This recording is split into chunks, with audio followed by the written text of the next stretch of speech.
studio of LJPCBM, it's Fridays with LukeJ62895. And now the host of Fridays with LukeJ, the founder of LukeJ62895 Productions LLC, LukeJ62895, aka Luke Jeffers.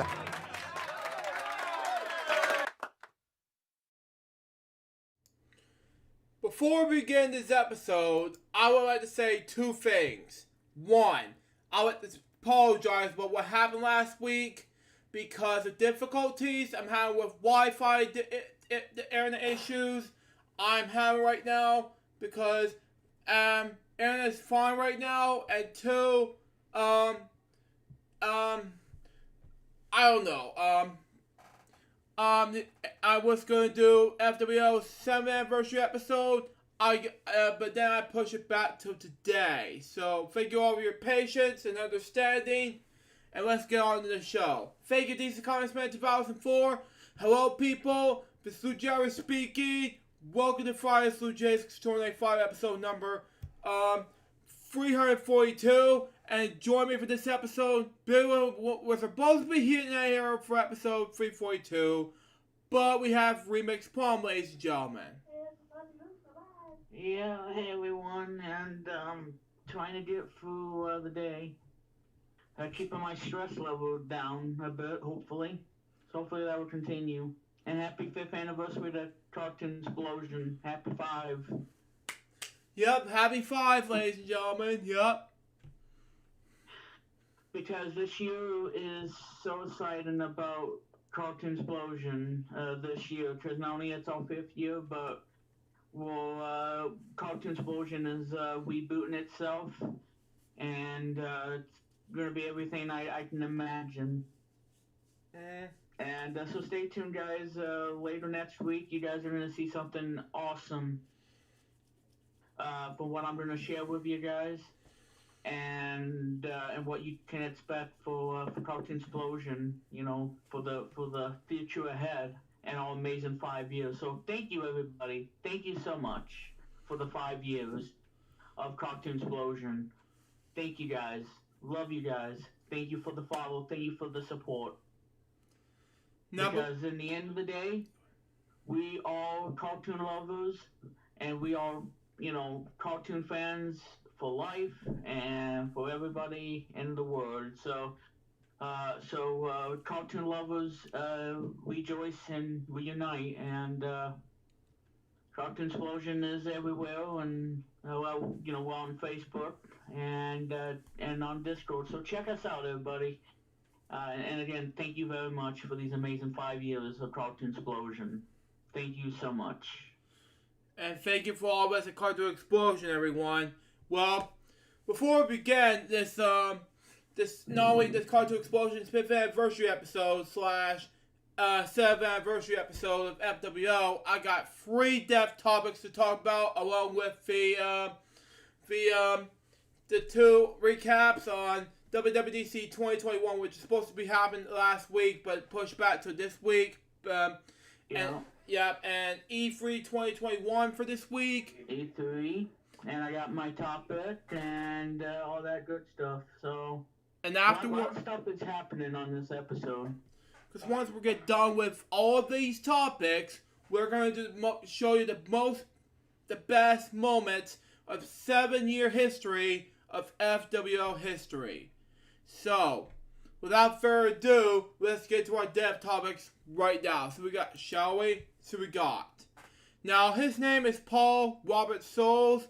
He was a Canadian actor, intelligent personality. He led the voice cast in such series such as the Marvel Superheroes in 1966, which is the title of the character Spider-Man in 1967. And portrayed Harvey in the 1964 television special Rudolph the Red-Nosed Reindeer, Ricky Bass version. Soles was one of the last surviving presidents of a special voice cast. Soles' first screen appearance was at Canada's second privately owned television station, which is FwL,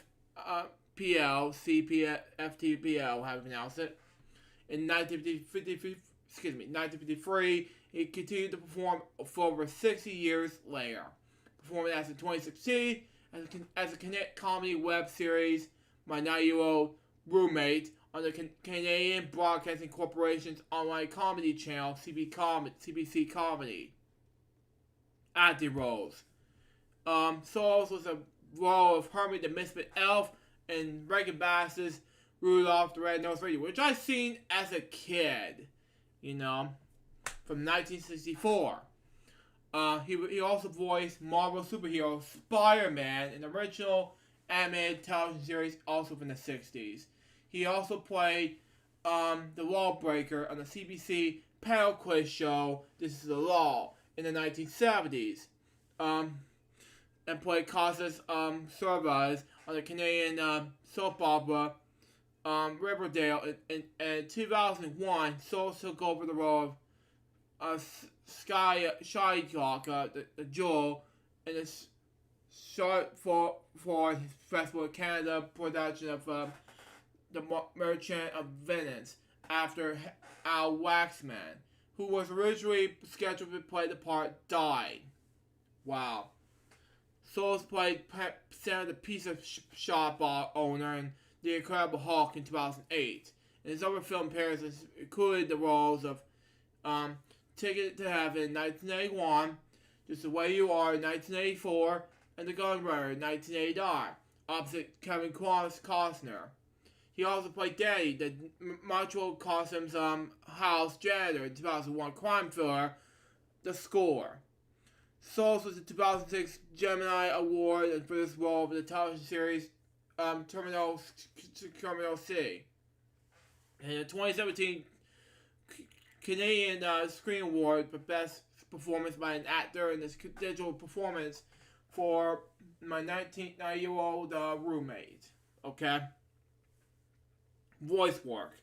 Souls also did the voices of various animated television shows and films such as Rudolph the Red-Nosed Reindeer, Rocket Robin Hood, The Smokey Bear Show, The Little Brown Sparrow, The King of Bees, Marvel Superheroes, the original Spider-Man cartoon, The Trolls and the Christmas Express, Take Me Up to the Ball Game, Willie McBean and his Magic Machine, Festivals of Family Classics, The Brother Dragon and Mr. Toad Show, Noah's Animals, Iron Man, The King Kong Show, and Spider-Woman.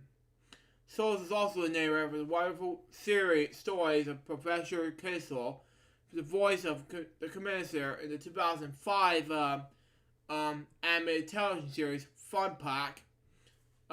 He has also supplied the voice of Dr. Rob Reeboks in the 2005 animated films version of the Joanna Spyri, novel Heidi. Souls has also voiced the Academy Award nominated animated documentary The Colors of My Father, A Portrait of Sam Bornstein. In 2011, Souls starred a voice in the recurring character Maxwell Finwish. Daryl Taunier, how you pronounce it. He voiced the character in Barnes was a Bergerot in the 2017-2018 animated series Miles Collins, and television hosting was he was also hosting a short-lived CBC television late night comedy talk show Canada After Dark.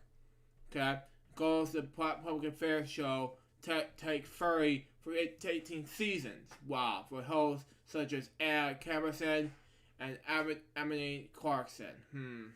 He also hosted the FwL television game show Take Your Choice for 1 year in the early 1960s. Documentary producer. Paul Souls is also a producer of documentaries while he was on-air talent for FwL TV in London, Ontario. He worked on a series called The World Around Us and traveled with the film crews in Great Britain in the early 1960s, filming with many aspects of British life. He even got a soapbox in Hyde Park in London to speak his mind. Sources also his work and people Dennis Golden, along documentary, who was also produced television series specials in the States, and Jim Plant and Tom Ashwell and John Barnett, how to pronounce these names, okay? Family. Sauls was born in Toronto, the son of William Goodfellow and FwL Sauls. His family was Jewish immigrants from Poland and Lithuania. He has two siblings. Sauls is a cousin of actor who was also from Rudolph the Red-Nosed Reindeer at the time, Bernard Bunny Cohen. They have both worked on the original 1960s Spider-Man animated series and the 1967 children's series Max the 2,000-year-old mouse. He died in Toronto last month. He was 90 years old. Now, for my next death topic has to do with Ned Thomas Bay. He was an American actor. He was one of the top character actors in film, personally during the 1970s, and appeared in more than 160 films, including Deliverance in 1972, All the President's Men in 1976, Network in the same year, Superman in 1978, Back to School in 1985, Rudy in 1993, and Toy Story 3 in 2010. He was nominated for Academy Award, 2 Emmy Awards, an NBC MTV Movie Award for Best Villain, and a Golden Globe Award. He also won a Drama Desk Award. He was born on July 6, 1947, in Louisville, Kentucky, to Margaret and Charles William Bay. He also sister married Margaret in 1947. Young Ned began singing in gospel and barbershop choirs in St. Matthews, Kentucky, and as a local church. He was received a scholarship to sing in the Alcobia choir at Transylvania University in Louisville, Kentucky. How to pronounce it? But anyway, he attended but did not graduate. In 1956, he made the stage debut at age 19, appearing at Wilderness World, an outdoor historic pageant located in Burnet, Kentucky. During his first 10 years of Fear, he worked at the Barter Fear in Alberton, Virginia, the state Fear of Virginia. Returning to Kentucky, he worked in the Louisville area through the mid-60s, okay? At the Clarksville, Louisville Fear, India. And there he found Actors Fear of Louisville. His time as a latter included the run of Willie Robin and the death of the salesman in 1966. His career began in the 70s. In 1972, Bay made his film debut as Bobby Trippy in Deliverance, starring John Vault and Burt Reynolds, the late Burt Reynolds, that is, and set in northern Georgia, which is my home state. Bay is a character enforced a strip at gunpoint by two mountain men who eliminate at rape him. Oh, jeez. Anyway, a scene was shocking that is still referred to it as scene 3 milestone. In 1972, same year, he also appeared the Life and Times of Judge Roy Bean, a western with Paul Newman, the late Paul Newman, that is. In 1973, Bay had roles in The Thief Who Came to Dinner, Last American Hero, and White Lightning. The last later films reunited Bay with his Deliverance co-star, the late Burt Reynolds, that is. He also appeared in the episode of TV series The Walls of that year, as well as the TV movie The Marcus Nelson Murders, and the pilot of the series Jack. And the next year, he appeared in the television miniseries The Excursions of Private Sovic, okay, in a 2-part episode of the Rockford Files, Profit and Loss, And in 1975, he appeared in WW and the Dixie Dance Kings, and Robert Altman's Nashville, and as Carnival Harvester in the MASH episode Dear Peggy. He appeared in the NBC TV movie Attack on Terror, the FBI versus the Ku Klux Klan, as Deputy Sheriff Ollie Thompson in 1975. Bay also made an appearance on Gunsmoke as in the Hires in episode 1975. Bay received his only Academy Award nominated for Best Supporting Actor category for acclaimed film Network in 1976, portraying the television network's bombastic but strong chairman of the board of who were convinced the mad Howard Bailey character portrayed by Pierre Finch. That corporation led global determination, how to pronounce it, is not only achievable, but it's also a good thing. Neither Bay nor William Holden will share the lead role with Finch, who won an Oscar. Wow. The other 3 acting awards, besides the Best Supporting Actor category, was swept by network performers: Best Actor for Pierre Finch, Best Actress for Faye Dunaway, and Best Supporting Actress for Beatrice Straight. In 1976, he appeared in Ultimate President's Man, The Big Bus, Silver Streak, Gator, and Mikey and Nicky. How do you pronounce it? But anyway.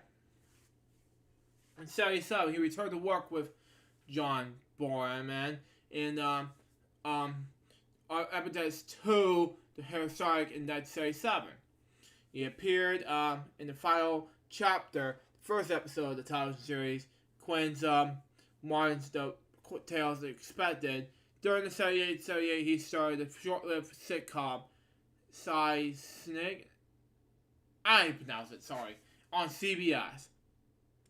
In 78, Bay appeared in Gray Lay Down in the same year. A drama appeared aboard a submarine starring Charlton Heston, how to pronounce it. The film is chiefly for being the screen debut of Christopher Reeve, Bay's future co-star. Later that year, Bay was cast by Richard Donner to portray Lex Luthor, attempt Edgemond Otis in Superman the Movie. He will also appear in the 1980 sequel, which you will see this character being left behind in prison. He received the second nomination for Emmy Award for Outstanding Lead Actor in the Mrs. May series on the special for the television series Friendly Fire in 1979. In 1979, it was seen in Wise Blood directed by John Huston, and 1941 directed by Steven Spielberg. In Bay appeared in Ronald Name A's film, American film Hopscotch in 1980 with Robert Walter Matthew. In 1981, Bay appeared in the comedy science fiction film The Incredible Shrinking Woman, directed by Joel Shoremaker, how you pronounce it, and starring Willie Taubman. In 1982, Bay returned to work with Richard Donner and Richard Pryor in the comedy The Toy. Bay will work with Burt Reynolds again in the iRacing farce Soccer Ace in 1983. In the middle of the 80s, Bay appeared in the comedy film Restless Native in 1985, directed by Michael Hoffman. By the end of the 80s, Bay appeared in another comedy film as Achievement D. Martin in Back to School in 1986, starring Rodney Dangerfield. He was also played in the Carrot Cop in the 1987 American noir crime film The Big Easy, directed by Jim McBride. and starred Dennis Quaid. Continued with the spy drama, The Fourth Protocol had been announced in 1987, opposite Michael Caine and Pierce Brosnan have announced it in 1988. Bay appeared with the main character Toddler's Pitt in Shadows in the Storm, reunited with Burt Reynolds and Christopher Reeve. In the 1988 comedy film Switching Channels, and spent time in the movie with Reynolds. He appeared in Purple People Ear in 1988, portraying a simple grandfather. In 1989, Bay made Calhoun portraying Dr. Harwood. He was had a recurring role as the father of John Goodman's character, Dan Connor, in the TV comedy series Louisiana in 1989 to 1994. Into the 90s, where Bay gained his first nomination for the Emmy Award win for Outstanding Supporting Actor in the miniseries or special category in Last Train Home in 1990. A year later, he appeared in the British film Hear My Song 91, which he portrayed Terror Joseph Lucky. Okay. Which you know is nominated for a Golden Globe Award for the Best Supporting Actor in Motion Picture. In 1990, Bay worked again with Leonard Blair and Repulsive Dated. How do you pronounce it? There was so many S's up there in 1990. A spoof of Extraordinary. He appeared in the Marvel Comics superhero adventure Captain America in the same year. Not to be confused by the Captain America in 2019, but that's just me. He portrayed the father of the bride in Prelude to the Kiss in 1992, opposite Meg Ryan and Alec Baldwin. In 1993, he appeared in the true story-based film Rudy, portrayed by playing a Notre Dame fighting Irish football fan whose son against all odds. Making the school's football team, Bay starred in the television series Homicide Lost Life in the Street as Detective Stanley Bolanger in the first 3 seasons in 1993 to 1995. Bay made the 1994 science fiction film We Wicked Nair in 1994, a mysteries comedy Radioland Murderers. In 1995, he worked with Sean Connery, get it? And Lawrence Fishburne in the thriller Just Cause. Wow. He appeared as Joshua Roy Bean in the TV miniseries adaptation of Larry McMurray's Western novel Streets of Mordor in 1995. He also appeared in 1998 sports drama film written by Spike Lee and starring Denzel Washington. He Got Game. In 1999, Bay returned to work with Cookie's Fortune Life and Spring Forward. In the beginning 2000s, he was a member of the original cast in the television police drama reunion film Homicide the Movie 2000, despite the role of Detective Stanley Bolander. In 2002, he appeared in Pierre Hewitt's film Trainer Pants. In 2003, he portrayed a civil sheriff where the red fern grows. Okay. Bay also enjoyed a career as stage actor, including a run in the Broadway London production of Cat on the Hot Tin Roof with Brendan Fraser and Frances O'Connor. He won a Drama Desk Award for Outstanding Feature Actor in the play for playing Big Daddy in the production of Cat on the Hot Tin Roof. In the middle of the 2000s, Bay appeared in the television film The World Cup in 2004 with William H. Macy. In the 2005, he appeared in the American independent film directed and written by Ali Shulman, Sweet Land. In March 2006, Bay received the Rare International Film Festival's Master of Cinemas Award for the highest honor in the festival in Winston-Salem, North Carolina. In the end of the 2000s, Bay portrayed a corrupt U.S. senator in the film version of Stephen Hunter's novel Point of Impact titled Shooter in 2007, directed by Anthony Fredra and starring Mark Wahlberg, Michael Pena, and Danny Glover. In the drama film written and directed by Paul Strider, The Walker, in 2007, and the Honorable U.S. Congressman Doc Long. In the true story, Charlie's Wellington's War 2007 with Tom Hanks and Julie Roberts, directed by Mike Nichols. He also worked with Tommy Lee Jones in the thriller film In the Electric Mist, 2009. 2010s. In 2010, Bay starred the thriller The Killer Inside Me the same year, which is part of the Sundance Film Festival. He also was the main angelist, lots of Hugging Bear, in Toy Story 3 the same year. In 2011, Bay worked with actor Johnny Depp and director Gore Verbinski in the computer animated film Rango in 2011, again playing the role of the endless, torturous John. He appeared briefly in the film Funny Guy in the film Rampart in 2011, opposite Woody Harrelson, which is set in 1999 Los Angeles.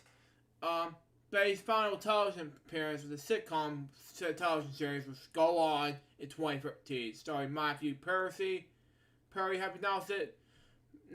Bay's next film was The Big Ass 2013, a dark comedy about three couples who have been desert helping their friend heal the death of his mother. The film featured Julian Jacobs, Zachary Gleason,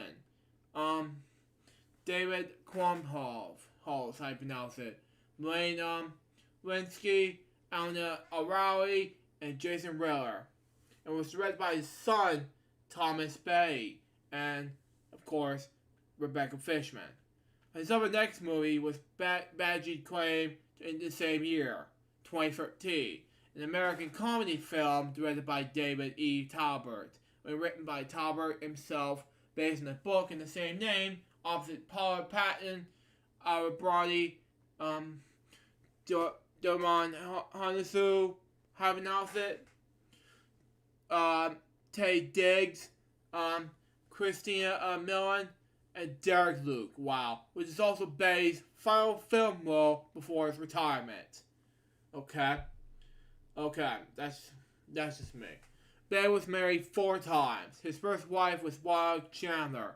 They were married from 1959 until 1968 and had 4 children. Douglas Bay, born 1960. Twins Charles and Lennis Bay, born 1963. And Walter Betty, 1966.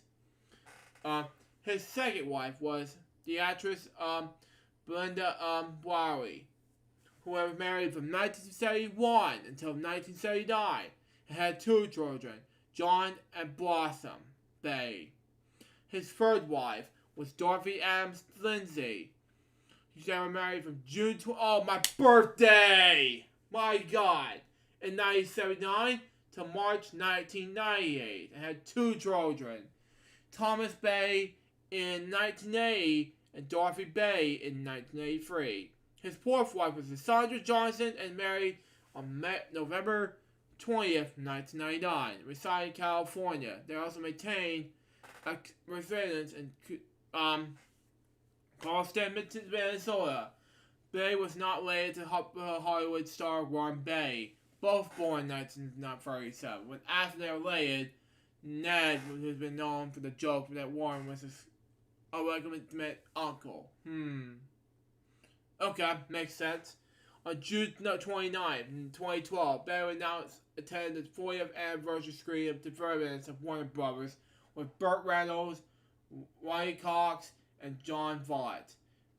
Bay supported Jay Jackson's 1998 presidential campaign. He died in his home in Los Angeles of natural causes the day before my brother's birthday, which is last Saturday. He was 83 years old. Now, for my last death topic, has to do with John Gabriel. Now, he was born John Mazurek, and he was an American actor, singer, lyrics, and producer. He was best known for his role as Cendric's Heaven Else at Battlesburg and Ryan's Hope in 1975 and 85 till 1988 to 1989. And for receiving the Emmy Award nomination A. Gabriel was also a professor in the American on-air Gilligan's Island pilots. Okay. Was the father of actress Angela Gabriel. He also appeared on Broadway in The Happy Time in 1968 and produced a short-lived and reminiscent television series, Charlie Gordon, which I talked about in the Death Topic early in the season, starring Charles Gordon in 1995. He was born, Gabriel was born, Mosquarks in Niagara Falls, New York, in 1941, May 25th. The youngest of three children, Harry and Ray Mosquarks. His parents were Polish-Jewish, Russian-Jewish descent. His father was born in the Van Mastery Paulson City. He began his career as an actor and singer. Worked steadily as a wide variety of complaints. I've announced it. Okay. He appeared on stage in 2 Broadway productions, The Happy Time and the musical Applause, as well as the off-Broadway play International Fact. Okay. Moving on. At the Broadway's Horizons, Gabriel played numerous characters roles in films and television over the period of 5 decades. Wow. Okay, makes sense now. He portrayed Pedro in the John Wayne movie El Dorado, and he also composed a child song in a collaboration with Nelson Riddle. He also starred in Days of Our Lives, General Hospital, and Ryan's Hope. From 73 to 75, he also recurred role of WJM sportscaster Annie Rivers in the Mary Tyler Moore Show.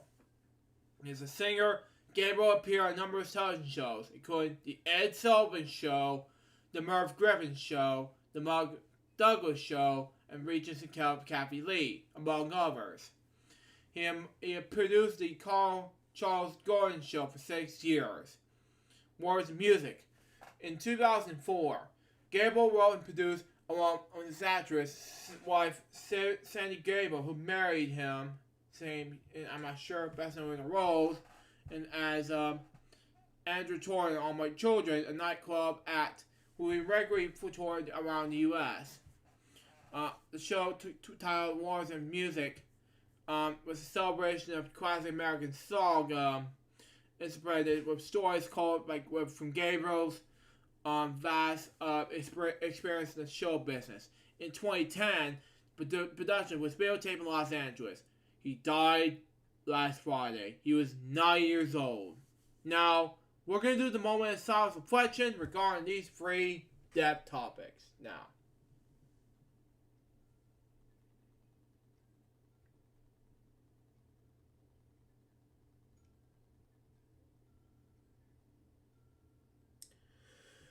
Thank you. Rest in peace to Paul Soles, Ned Bay, and John Gabriel. Now, before we do our Card to Explosion topic, let's talk about WWDC and E3 2021.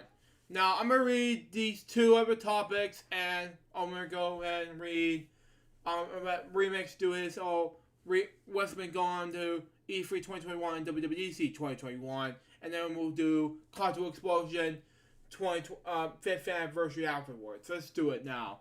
Every Apple review with this week, iOS 15, FaceTime upgrades, and more. Apple's annual WWDC event is similar with software. Typically updates to the browser performance platforms that browse the iPhone, iPad, Mac, Apple Watch, home security cameras, and more. Think of it as a sneak peek as the news tools for your device will be able to do. And as the summer build up to the fall event, when Apple is expected to reveal the iPhone 13, wow, and more. Okay? Now, here are the results. I'm not going to play the video because of copyright. Okay? Now, true for form. Apple's revealed upgrades for many of its operation systems, most notably iOS 15. Apple also introduced macOS monitoring, probably known as macOS 12 at the time, along with watchOS 8 and iOS 15, iPadOS 15. Doom HomeOS, however, doesn't make an appearance. Developer beds, while Apple OS upgrades are also available now. The general public will have to wait until public betas and start in July with wide releases, however, which likely be sometime this fall. Now, his big keynote address with CEO Tim Cook at the helm, the iPhone maker also revealed some new tricks for existing products such as FaceTime, iMessage, and Apple Maps. A slew of the new health features, updates to Siri and AirPods, a new Apple iCloud Plus service with enhanced privacy controls. Here's everything Apple announced at WWDC 2021 as follows. Now, I'm going to continue reading, so here we go. Prepared for Apple beds. The Apple iOS 15, iPadOS 15, watchOS 8, and macOS monitoring are also available for developers today. Following the company's trend to releasing the new software developers immediately after its announcements, Apple said the public beta will be made available in July, with full release planned in the fall. Now, I'm going to not click the links here. Now, it just says here, Apple, don't forget all the work that we do. This past year, Apple's been under a lot of pressure, with reggers and lawmakers concerned about its growing federal and industry power. Okay? And also, with Fortnite maker of Epic Games was forced to defend its app stores with up to 30% commission it's charged with many of its app store purchases. We weren't expecting Apple to directly respond to everything that has been going on, but the company did take a couple minutes during its WWDC presentation Monday to remind people of the technology that is making available to its developers. That includes the solution, scan the technologies, and the Swift programming language. We created Swift and all these technologies frameworks in one reason to help you build the possible apps and the best place to discover these apps, said Susan Prescott, Apple's head of developer relations. Okay? Now, Apple has talked about new features in its Apple App Store, saying it will create a new in-app events feature that will be on the App Store homepage. Apple have said in-app event that will be built into App Store search. A new App Store widget for iPhones and iPads, and on the product page for an app in the store. Okay. Finally, Apple announced a new feature called Xcode Cloud, designed to help test apps across multiple devices. Apple said once a developer uploads their code to the company's servers, it automatically be tested across multiple devices, and then be made easily available to beta testers. Revamped Safari, okay? Apple's on Mac web browser has also already been the second banana to Google Chrome's, okay? And Microsoft has Firefox. And even Apple claims that its fasteners have better battery life. In macOS Monterey, Apple says it's working Safari by making it sleeker to look at and adding more sync features between devices. Tasks organized between device Apple said, okay? And on the iPhone, Apple said it was moving the tab bar to the bottom of the page rather than to the top. Apple said it makes it easier to reach and use. Apple also be bringing Safari desktop app extensions Safari on the iPhone and iPad, and Apple says it positions that it can share code across the iPhone, iPad, and desktop, making them easier to develop as well. macOS Monterey, the next big update. Now, it sounds like the broken record by this point, but if you look at the further list of features of Apple's next major Mac update closely, many of the them are ones that you heard about on iOS 15. Quick share, for example, in the new FaceTime features. Apple's new Focus feature is there as well, of course. Now, here are the features that get me an example produced by Apple. Now, pictures like these are going to be amazed, from Apple. Anyway, Apple's also bringing a new universal control. Features in the Macs to help control its iPads, okay? It's the way it works in it's pretty simple. All you have to do is move the mouse cursor to the side of the screen. It will start controlling the other device. Apple said copy and paste works as well. So you can take one item from one Mac and bring it to the other. And Apple said universal control works across multiple devices. So you can drag an image across an iPad, MacBook, and do an iMac. All the same desk. And if you want to. Okay? More series, more places. Until now, and somebody sent me a message. Okay, never mind. Until now, Apple's voice assistant has been only available to iPhones, iPads, Macs, and HomePods.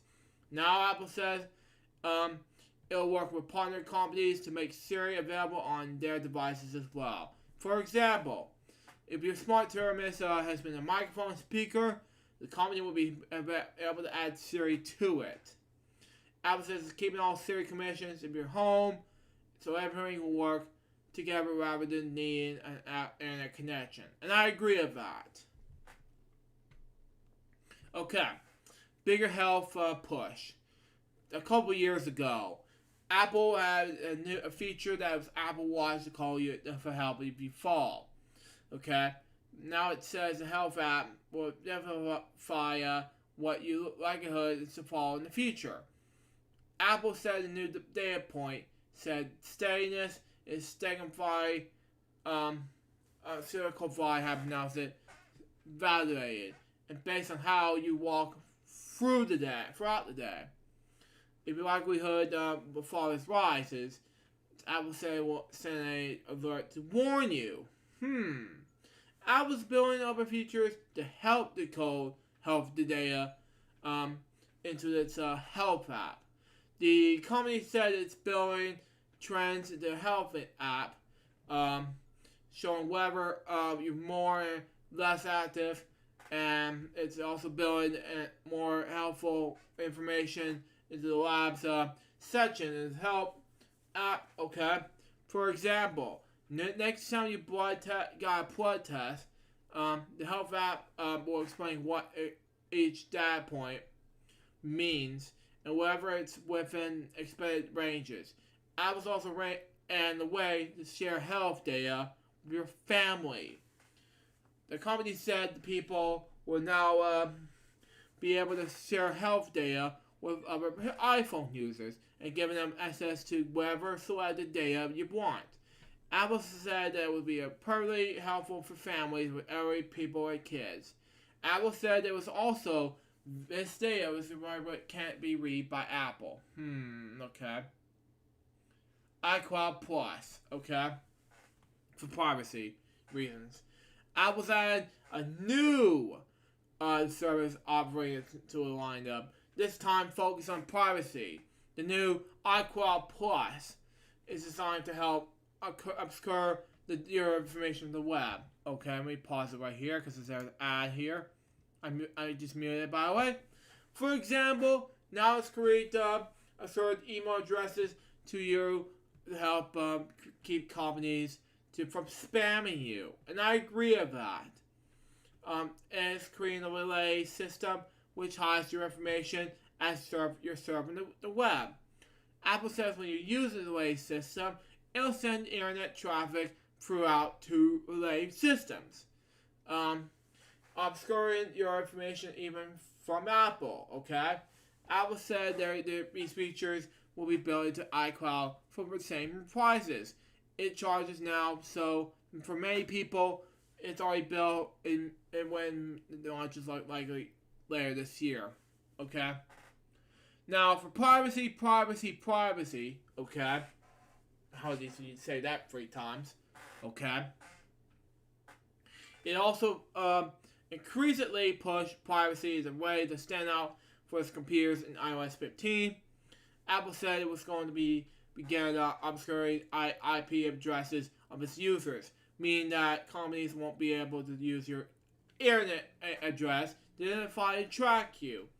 Apple said it was IP amplification will be on the Mail app and Safari, but it's a good bet that this will expand. Apple also said that it's going to tell you every time an app uses other features of your iPhone. So you might see, for example, how many times an app accesses your camera, microphone, or address book. And Apple said it will start tracking other websites and services that Apple send data to. So you will see which advertising companies and app connect with. For example, okay. Now, build apps on the iPad. Swift's Playground app for Apple, for example, started with a way to teach people how to code, but now Apple's making it possible to build apps as well. They said that with iPadOS 15, people will be able to write code, test it out, and even submit apps to the App Store, all within Swift Playgrounds. Okay? Apple still haven't gone for the next step of adding its Xcode developer tools in the iPad yet. Okay? But it's definitely a move toward that. But it'd be interesting to see how developers feel about it. Apple revamps the iPad multitasking with shells. Okay? As the iPad becomes more powerful, it's gotten just a much more computer-like. But it's still more iPhone than a Mac. But Apple is getting more to push the iPad more in the Mac world. It's revamping the way multitasking works with iPadOS 15. Apple says it's adding a shells feature, okay? Which will shows open windows with an app. And so in the email app, the shells can be open emails and drive emails. Okay? Apple said this will make multitasking much easier on the iPad. We'll see. Okay? Revamping iPad widgets. Last year with iPad iOS 14. Okay? iPad, Apple added widgets to its iPhone's homepages. This year, Apple's doing that with the iPad as well. This iPad-based widgets has a different feel as well, of course. And Apple has said its newest widgets can be larger, making it easier to interact with them. Okay. Apple's adding its app library featuring the iPad. But like the iPhone, where you have to swipe many times to the right to get there, Apple's adding the app library to get to the bottom dock. Find My EarPods is next, and that is, of course, Apple's AirTags, which is offering a new way to track devices when it comes with Apple's own accessories, okay? The company taking it a step further. The company said AirPods will now send out a Bluetooth beacon so that Find My network devices can help you find AirPods if you're not near them. So here's how you can find missing AirPods. I'm not going to click the link, so that's a no-no, but these are the Find Mines, so that's just me. But anyway, and here's the case of AirPods Pro. The Find My app will help you pinpoint the very location just like they do in AirTags, okay? Apple says adding a separation alert to the AirPods as well. Send a notification to your phone, and if you leave your AirPods behind, no word yet on whether they will show puppy dog guys if you're going out for an evening or on the AirPods feel alone, left alone at home. Now for better maps. Since 2012, watching 2012 that is, Apple Maps has been trying to get on Google Maps, and it's a Waze app. This year, Apple says to remember that Apple Maps look like, with more colorful visuals and more detailed, like showing pedestrian walkways and turn lanes in the map as you're driving. Wow, okay. Apple's also adding enrichment reality to its walking direction to its Apple Maps. This is something Google's offering through a couple of years, but it's another way Apple's hoping to catch up. Okay, now I'm going to pause this right here. Okay, Fair Wallet. Apple's wallet is also felt like more than promise than reality. But with iOS 15, Apple's pushing its wallet app even further, bringing corporate key cards and driver's license to its app. That's right, you can carry your ID in your phone. Okay, whether you want or to or not, it's another issue, but Apple says it's accommodated and it's US TSA. It's also working on the ways it accepts airports, okay? Apple is says that you will be able to scan your driver's license by snapping a photo in the wallet app. Here's hoping that my real world wallet days are numbered. Next up, live tags. I'm not going to play the video, but that's just me. Better pause it right there. Yeah. It is... Okay, there we go. Okay. Apple expanding its artificial intelligence technology in iOS 15 in the most dramatic ways with someone is called live tags. Well, what it does is automatically perceive what you want to do the tags in the web if you click on it or you hold up the camera and whiteboard. Okay, Apple says live text works with its Photos apps as well. Attaches have automatically generated photo tags to its device-wide Spotlight search feature, so you can search the beach for beach on Spotlight, and it'll show you photos there as well, not just in the Photos app. Okay, good enough. Fixed notifications. Now, many of us are looking, living the advantage of notifications on phones, and Apple says it's working on ways to fix it. But the biggest change is something called Focus, which allows you to decide which apps can send you notifications and specific times, and you can create a home screen to match it as well. So, for example, a work focus will allow emails and messages apps to send you notifications, but keep Facebook quiet. What? Focus is a new way to match your device, your current mindset with Focus. Craig Federici, Apple's head of software engineering, said all you have to do is choose what you focus on. You can carve out time in your day for work and your personal life. That's good. Anyway, share away.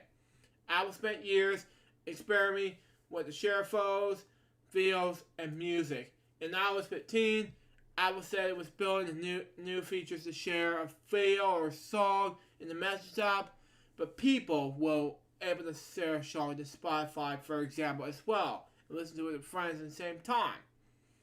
Apple says it's also working with Disney Plus, which is awesome, to let you watch the movies as well. Maybe you receive links in the Messages conversations. Now Apple is automatically add them to the list in the News app. Apple's bringing FaceTime to non-iPhone users. Wow. Okay, that makes sense. Okay, FaceTime is already a popular feature on the Apple products. It's part of thanks to the fact that it's built by default. It also refers to the end configuration. Something like that's how it stand out for SMS. This year's Apple's planning a bunch of changes for its iOS 15. The biggest change of all is that FaceTime will work on the web, allowing people to participate in video chats and they're using a non-Apple device. The way it works is that FaceTime users can share a link to their friends, where they can click on, and then they'll brought to the web page, and they'll similar to the FaceTime app on the iPhone. Good enough. Okay, it isn't FaceTime for Android, but it's Apple's limited way to making FaceTime more open. Okay, Apple has software. Craig Federer said this. The company's also adding features to make it easier to participate in calls. Okay, one which is called sound isolation, which cuts out background noise. Another is spectral audio, which is Apple's term for surround sound. Okay, in this case, people will look sound that are coming from the different parts of the room. Okay, based on what their FaceTime tiles are shown. Finally, Apple adds a portrait mode to video. Okay, so you don't have to look at everyone's dirty socks in the background. That's good enough. Tim Cook kicks off WWDC. Now, Apple CEO started his keynote speech in Apple's biggest developer event by talking about what Apple's been doing to attract more people to tech. He noted that last year, nearly 25 million people watched WWDC for free online, but he did offer a comparison data from 2019, which I've watched, by the way, last year. Because of the difficulties, I have to react to it. He also noted that how Apple's hosting interrupters and supporting black and female developers. Wow. We are committed to being a force to change as we seek to make the world a better place and full of opportunity for all of us, he said. Let's get this party started. It's 30 minutes until the start of WWDC and a live show with hosts Ajay Abkarjar, Claire Lowry, Larry Saunders, Saudi Harvey Nelson, and Patrick Holland has begun. Now, to tell you the truth, folks, I think all of this, what I reacted to, is amazing. Before I get to E3, what are your thoughts on this remix?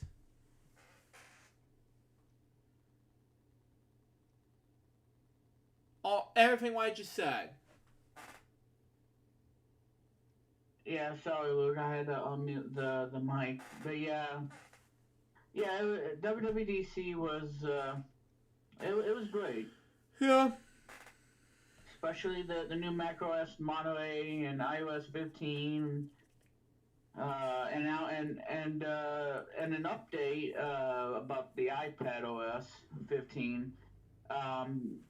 iPad OS 15 now supports NTFS, so that means if you have a hard drive or a solid state drive, USB portable SSD, you'll be able to use NTFS on the iPad, and now it shows you the progress bar on what the file is doing.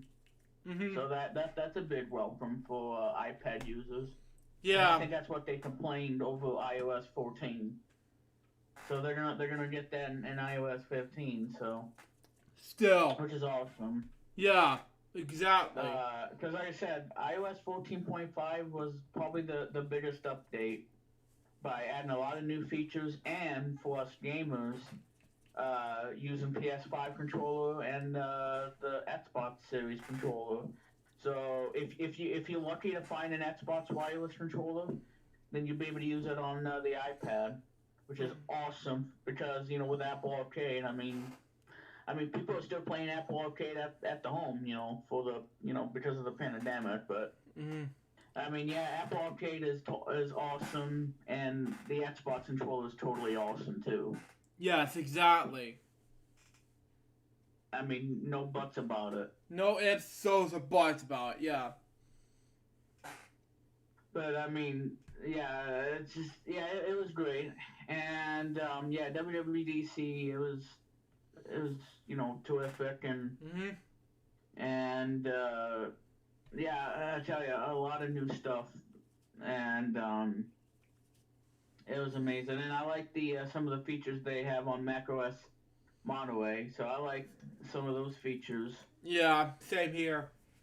Especially the, Although the one that doesn't really make sense is having AirPlay on Mac. I'm like, okay, well, which is it's just good. well, I don't know. I mean, it might work for some people, but I don't know. I don't know if that's really necessary for the Mac. But Apple TV, yeah, that's very necessary. But on a Mac, I don't know. Yeah, for me, it was very good That's for just Apple me. users like me. Yeah, my book. It's just me, stating the facts and Yeah. everything. Yeah, I agree.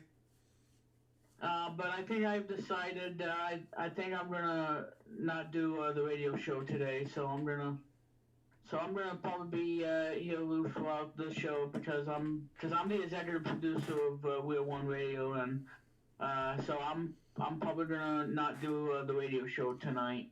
You're fine. But it will return next Friday hopefully, and it'll be the last show for the month of June. Mhm. Yep. And so it'll be the last. It'll be the last. Yeah. But like I said, the radio show, like I said, the request lines will be open on Saturday afternoon at 5. That's when the show starts.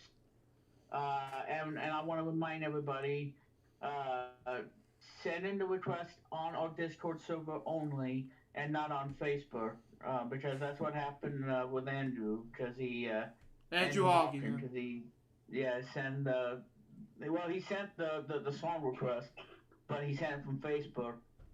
So I want to remind everybody, send in your request on our Discord server, not on Facebook for the I time being. agree. I agree.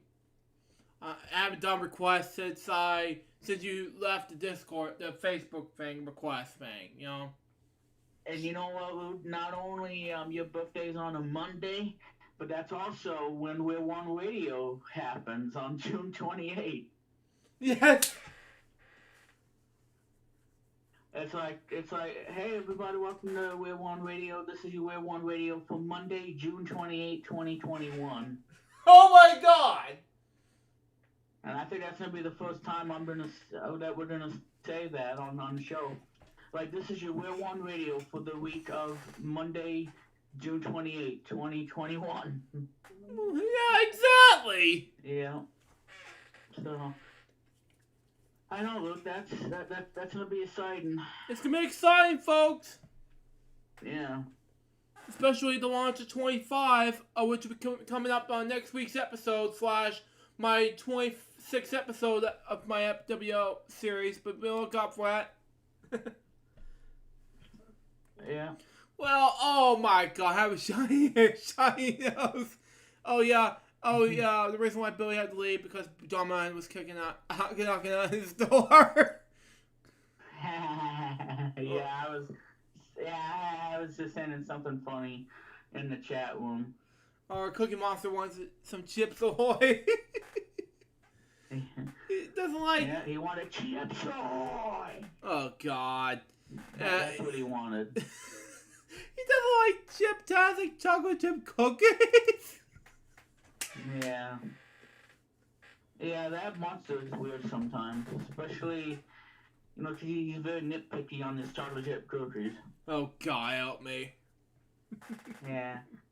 And like I said, the Walmart brand is pretty good too. I mean, it's like he shouldn't complain about the Walmart brand chocolate chip cookies. So. The ones that are kind of like Chips Ahoy, but it's it's in the blue package. It's the same. Yeah. But it costs less because it's a Walmart Great Value brand. So, but yeah, Cookie Monster and his cookies. Yeah. He'd be getting away with all that cookies, but yeah. Anyway. Anyway. Yeah, but yeah, it was funny in the what I said on Discord. Yeah, and I got you laughing because if Billy was here, he'll be like, well, I have to go because I gotta try to beat the Turbo Toner in Battletoads. See how well I do. Well, newsflash, he didn't do it very well. Oh, God help me. I wish you the best of luck, Billy, but you're never gonna beat the Turbo Toner. And if you do beat the Turbo Toner, wait till you do level 9. You're gonna be turning it off and playing another game because it's so difficult. It's so difficult, yeah. So if you thought level 3 was challenging enough, was impossible, well, wait till you see level 9. Then we're talk turkey. But yeah. Yeah. Yeah, we're gonna talk turkey one way or the other. Yeah, bop. Yeah. And the turkey goes gobble gobble. Yeah, the chicken goes bop, which I'm saying it, by the way. Because the turkey waddled away. What? Oh wait, that's a duck, not a turkey. That's a duck! Anyway. Yeah, but and I just said, hold on, and the duck trying to find grapes, but instead they went out of business for good, and no more grapes for this annoying duck. But it's so popular, so anyway, sorry about that. You're fine. But anyway, Luke, go ahead and continue on with the show. Anywho, my next one has to do with E3 2021 recap. Unfortunately, I didn't make it to some parts of E3 this year, but I did, however, make it to keep the rats, however. Yeah, well, I missed the Microsoft E3, and then I watched the wee one of it on Twitch, and I gotta tell you, this was amazing for Microsoft because all they did was show nothing but video games, and there was a lot of cool stuff that they announced at E3 this year. Wow. And I watched the Nintendo Direct on Tuesday. It was about 38 minutes in length, and it was good. Yeah. But I feel like, there was a couple of things missing with the E3 for Nintendo. Okay. Go ahead. And Sony, on the other hand, they were nowhere to be found for E3. This is the first time that Sony has missed an E3. Yeah, ever since 2018. Or the second time, but because like I said, not only E3 2020, it was the 25th anniversary, but they didn't do E3 because of the pandemic that happened. And Yeah. after that, PlayStation, the original Sony PlayStation was 25, and I feel like that. I think Sony is in a lot of trouble right now. I wouldn't say they're in dire straits, but I feel like Sony's losing the momentum and the steam. While Microsoft with the Xbox Series X and S, they're doing really well, and you can't find them right now because of the chip shortage that's happening. Yeah, I felt very worried. I go all the way back to 1988, where there was a massive chip shortage in video games and other things. Yeah, it was very sad. That's kind of what caused the whole thing, because that's why we didn't get a lot of video games in '88. We didn't get a lot of them like we wanted to, and that's why we saw fewer games that came out in '88. So '88 wasn't really a good year, but at the same time, it did have some amazing games in '88. Yeah. Baba Baba, for example, on the NES. A near perfect arcade port made on the NES, and just is one of the best, probably the best version of Baba Baba ever. So. And you have games like Adventure Island on the NES that came out in '88 too. And you got some other games that came out in '88. So you see, the '88 was again not a great year because of the chip shortage, but at the same time, it was well enough. Oh, and Mario 2. Let's not forget about that game, the sequel. Yeah. So excuse me, but yeah, Mario 2. But anyway, yeah. So Microsoft, they cut the chase and they had a great E3, I think. Yeah. And again, where was Sony? Where was Sony? Yeah. But yeah, so the games I'm excited for the Xbox series. Definitely the new Forza Horizon game, which is going to take place in Mexico. Wow. And so Forza Horizon 5 was announced at E3. I can't wait. And oh my god, the game is amazing. It looks beautiful. And to take advantage of the powerful hardware, yeah, I mean, it's just a wonderful game. It looks awesome. I love some of the things. Yeah, sorry. I know, but yeah, so it looks beautiful, that game. Forza Horizon 5, like I said, Halo Infinite looks awesome, and oh my god, yeah, and Far Cry 6 was there. Bethesda has a game for Xbox Series X, and yeah, I mean, it was great. It was a great E3 for Microsoft. Yeah. Awesome. Still, it was awesome. But yeah, so Nintendo, we have a new fighter for Smash Brothers Ultimate, the character from Tekken. Yeah.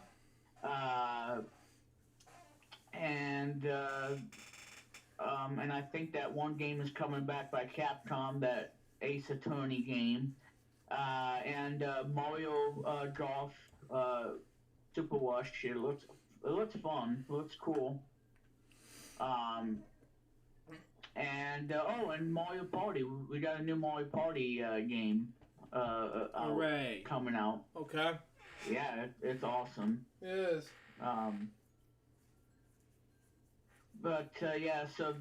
Mario Golf Super Rush, whatever it's called.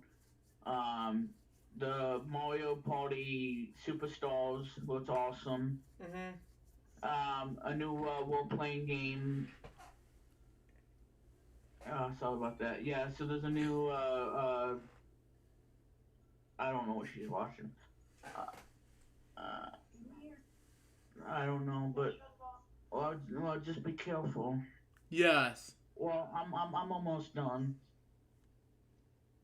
Yeah, and I know, yeah, it's just me and her because nobody else is here, and, I just don't, I know that this microphone might be sensitive enough to pick up things in the room, because if my mother accidentally plays something on Facebook and she plays it, loud, then it's gonna come for the stream, and then things are gonna not look good for the show.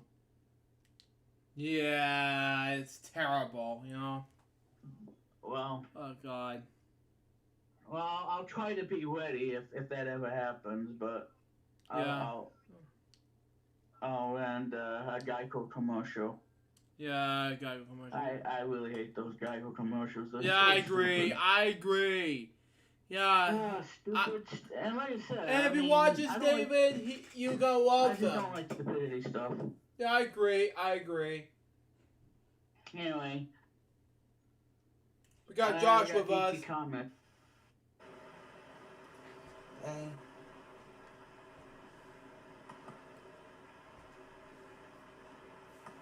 Okay, well, again, I'm not gonna leave because I decided that the radio show's gonna. Well, like I said, there's no radio show today. Now it's 5 o'clock. Now I'm gonna charge the. Hang on, guys. I'll be right with. You're fine. Yeah, stand by, folks.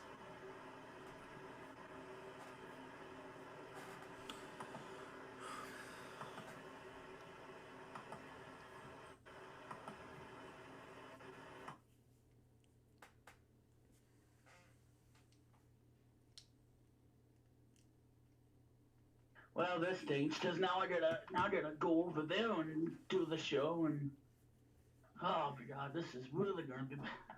Oh, jeez. Well, like I said, if you hear anything, it is my mother's phone. I gotta be careful I don't blow a circuit. I agree. Oh my god. Oh, God. Why does this have to happen? Oh my god. I'm gonna have to unplug this. Yeah. I just gotta be careful I don't blow a circuit thing. I agree. I did. Yeah, because like I said, the trailer home, I tell you know, blowing a circuit is really bad. It's really a pain, you know? Yeah, that's why I don't like trailer homes. I agree. As you may know, today's my last day in new class, so there's no one I've ever heard of called Tap. I never heard of it, no. Well, anyway. So, but yeah, so I decided to not do the radio show today, but it will return next Friday at 5. The last Friday show for the month of June, and I know that it's off to a rocky start, you know, because of things happening and whatnot, but anyway, so yeah, Warrior Will, they announced that game, and that game is, I tell you, Nintendo ruined Wario. Yeah, they're great in my opinion, you know? Well, the reason why I say that because Wario is not that great anymore, because the last Wario game that I thought it was incredible and it was awesome was the Game Boy when he made his debut in Mario Land 2, but he got his own game in the third and final Mario Land series on the Game Boy. Yeah. That came out in 1994, and then after that, and then the GBA, that was probably his last great game. But after the Wii, Wario was just not that great. But yeah, I mean, Wario was just, I tell you, Nintendo kind of ruined Wario. Oh no. What happened?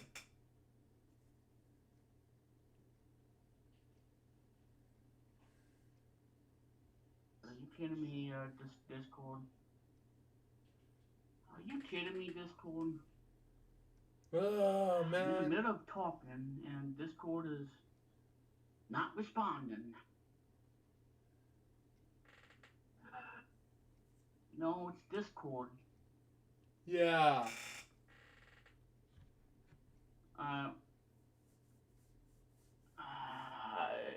Yeah, I'm having a problem with Discord on my phone.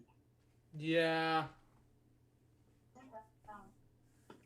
Well, I'm gonna have to call you guys back because the app's not responding, and I'm getting really upset. You're fine. Well, let me see. All right. Well, I'll come right back. You're fine, anyway, Remix. Luke, let everybody know what you got planned for Saturday, and I'll be back momentarily. You're fine. Anyways, folks, Saturday I was supposed to be doing, let me just read this right now to you, and we'll go from there, okay? I have bigger projects. One is, Switch Size episode 12. 2 was, PS4 Tuesdays episode 18 to 21. 3 was, 2 L's reacts we're supposed to be doing on the 18th, but that's just me. And, or last week, but anyway. And, some Ripley's. And then we'll do double birthday game show party announcement video hosted by me and Chris. And 26 marathon, day number 17. So be on the lookout for those on YouTube. Sometimes Vimeo, but that's just me. And it's gonna be huge. So be on the lookout for it. And then during the 19th time, there will be a special, and Josh left. Oh well. There will be a special event. I'm not sure when, but you know Not yet, Josh. I think we will. I think I'm in the middle of topics right now. I'm just once I get done with topics, then Remix is gonna do his topics, and we'll do the wheel segment. Okay. Once we get done with those, then all you have to do now is complete the. I'll just get ready to start the. And then all we have to do now is complete the thing here, and this is gonna be it. Cause once it gets done, then all that takes left is completion time and all that resolved. So there you go. Now back to Remix, what he was saying, you know. Alright, I think I'm back. Yeah. Hopefully. And yeah, I feel your pain. Discord cut you off. Yeah.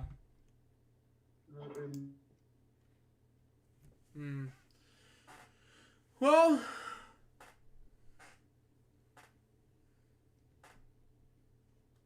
I don't know what's going.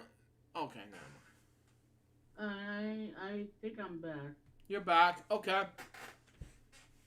Well, anyway, I restarted the phone, so. You're fine. Anyway, yeah. So again, Wario. I tell you, Nintendo did ruin Wario for me. Yeah. Ever since the Wii.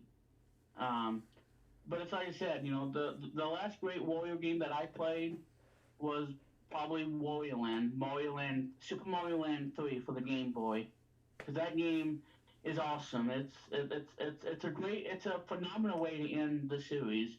You know, you got three awesome games from the series. Two being my absolute favorite. One is a classic for Game Boy, and then you got the third one with Wario. I mean, who doesn't like that? I mean, the game has a lot of replayability, and you know, collecting treasures and all. This game does have replayability, and I think it's just awesome. Still. But yeah, I mean, Nintendo again. You know, this is why. I mean, I'm not really looking. I mean, some people are looking forward to it. I mean, I'm happy for them, but I don't know. But it's just like I said. I'll stick to the Wario games that are awesome. You know, the one on Game Boy. Because I know he had a great one on the GBA, but yeah, I mean, it's just paint. I don't know. Just Wario is just for me. Yeah, and of course we're getting a new Mario and Rabbids game on the Nintendo Switch. This is going to be the second Rabbids game on the Switch, which is awesome. I can't wait to see more of it. But yeah, so that's going to be new. But yeah, so we're getting a Mario Rabbids game, and Super Monkey Ball turns 20 this year. So they're coming out with something unique. Yeah, still. And on the Nintendo Switch, I think it's going to be a remastered version. I think they're calling it Super Monkey Ball Banana Mania, whatever, Banana Blitz or whatever. Yeah. And I think it's going to have all three of the games being remastered. Yep. So it's really cool. It's really cool. I want to play that game. Yep. Yeah, I really want to play it. So that's that, and then at the end they talked about Zelda Skyward Sword HD coming out next month. Looks really cool. I gotta tell you, Zelda, honey, you are so awesome. You are nice looking in the game, and in the cup play, and the phone's beeping. So ignore that, folks, as I'm trying to continue with this show.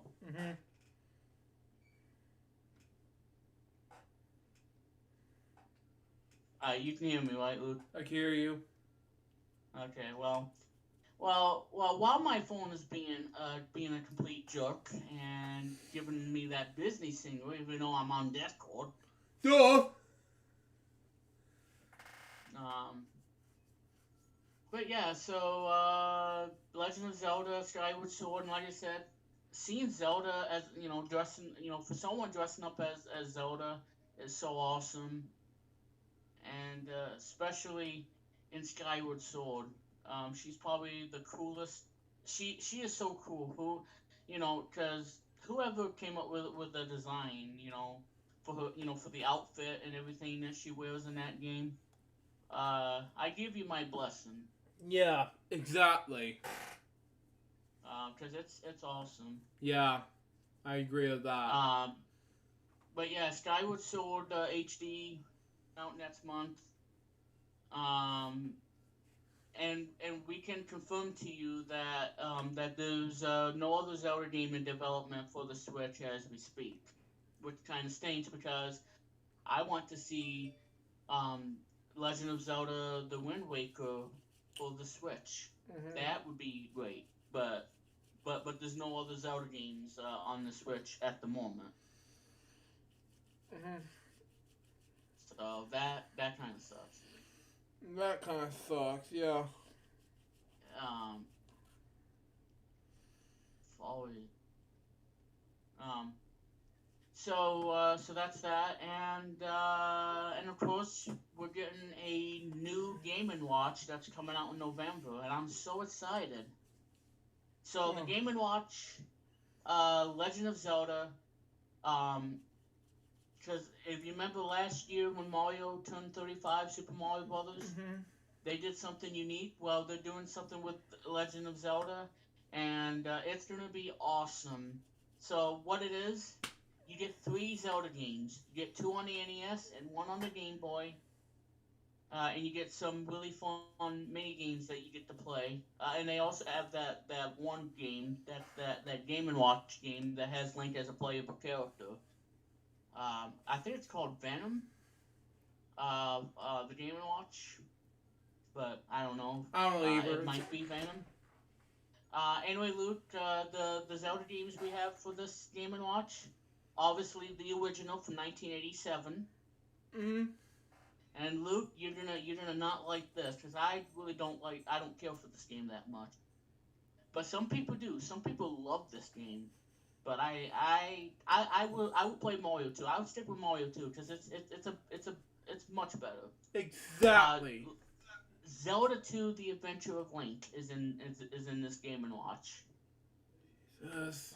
I think Zelda 2 is a bleep for me because this game is so punishing hard, Yeah. especially when you get to like the third palace, and even if you do beat the third palace and you get up to the fourth, you're gonna have a hard time with the thing that because the game throws a curveball at you. You're not sure what you got to do, and you got a life system, like in Mario, and you got three lives, and you can pick up a extra life, you know. But if you lose all your lives, you gotta go all the way back to the first palace until you reach to the Grand Palace, and if you do that, then if you die and get a game over, you can start at the Grand Palace. But Yeah. no, if you die, Mm. no matter what level you're on, you go all the way back to the beginning and you gotta start over and get your experience points back, level up your character again, and it's just a time consuming and a frustrating game for that throughout. Mm. And I don't know why I really want to hate this game because I think it's good. I mean, for some parts the music is phenomenal. I Yeah, it love was the music. The phenomenal. music's great. Man, it's I'm not great. complaining one bit about the music. The music's awesome, especially walking into the temple of the palace in Zelda Mm-hmm. 2. Yeah. It is phenomenal. It's great. The music's really good. Um, I like the music in Zelda 1, obviously, but Zelda 2 does have great music. So the music, I'm not complaining one bit. I think the music alone, I give it either a B or an A for the Wow. music. As Wow. far as the game, maybe a C plus to a D. The difficulty, yeah, well, the difficulty is like the game designer giving you the middle finger when you play the game, and that's that's that. Like How's the game that? giving you a middle finger. Looks like, oh man, Remix 11. We'll come back, blah, blah, blah. Still waiting for him to come back, Oh my god. I'm having difficulties with Remix, man. Technical difficulties.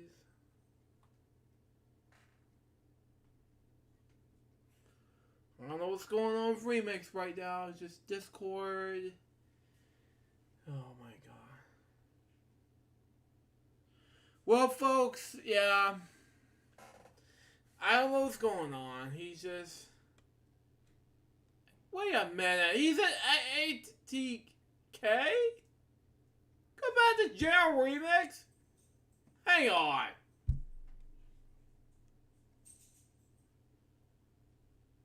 Hang on. You're on the wrong one. Oh, man.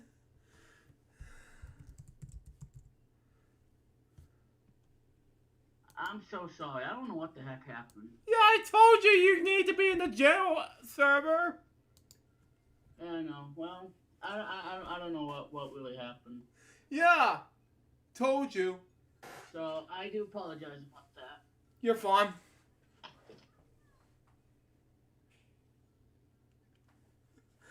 Yeah, it was a mistake, folks. And he suddenly changed it up from, say, lost connection with him, and he suddenly leveled up to ATK. Well, David made up with ATK. I don't know what it stands for. If you watch this, David, I don't know. That's just me. Yeah, I apologize. As I said, I don't know what the heck happened. Yeah. Still. But yeah, it's like I said, some people like Zelda 2, some people won't. Yeah. But, yeah, Zelda 2, it does have a history of, being on an NES, because, I mean, I'm glad that the first Zelda was, and like I said, despite of, me being harsh about Zelda 2, the game actually did sell really well. Mm-hmm. I think it sold like 4 million copies, so the game is a success, yes, but I just don't care for it. Maybe that's why I like the first one. So what do you say? So what do you say, Lou? What do you think about that? The first one I just say is awesome. I haven't played it yet. The second one is weak. Well, it's kind of it's a tough game. Yeah. Like I said, the first one it's awesome, and the second one, well, but yeah, so Zelda 2 is on now, and the one on Game Boy, the Link's Awakening. Yeah, that one I never played yet. Yeah, go play that instead. Yeah, I would play Link's Awakening because it's a really good game on the It's a Game good Boy. game. Has a lot of cool things on it, and the funny thing is that Zelda is not even in the Game Boy game. She's not in it. Ganon's not in it. So if you thought that Zelda is in the Game Boy game, well, oh my God, stupid dog. But yeah, so yeah, Zelda is not even in the Game Boy version. No, the Game Boy version. So Link's Awakening, Legend of Zelda: Link's Awakening, she's not in it, and Ganon's not in it.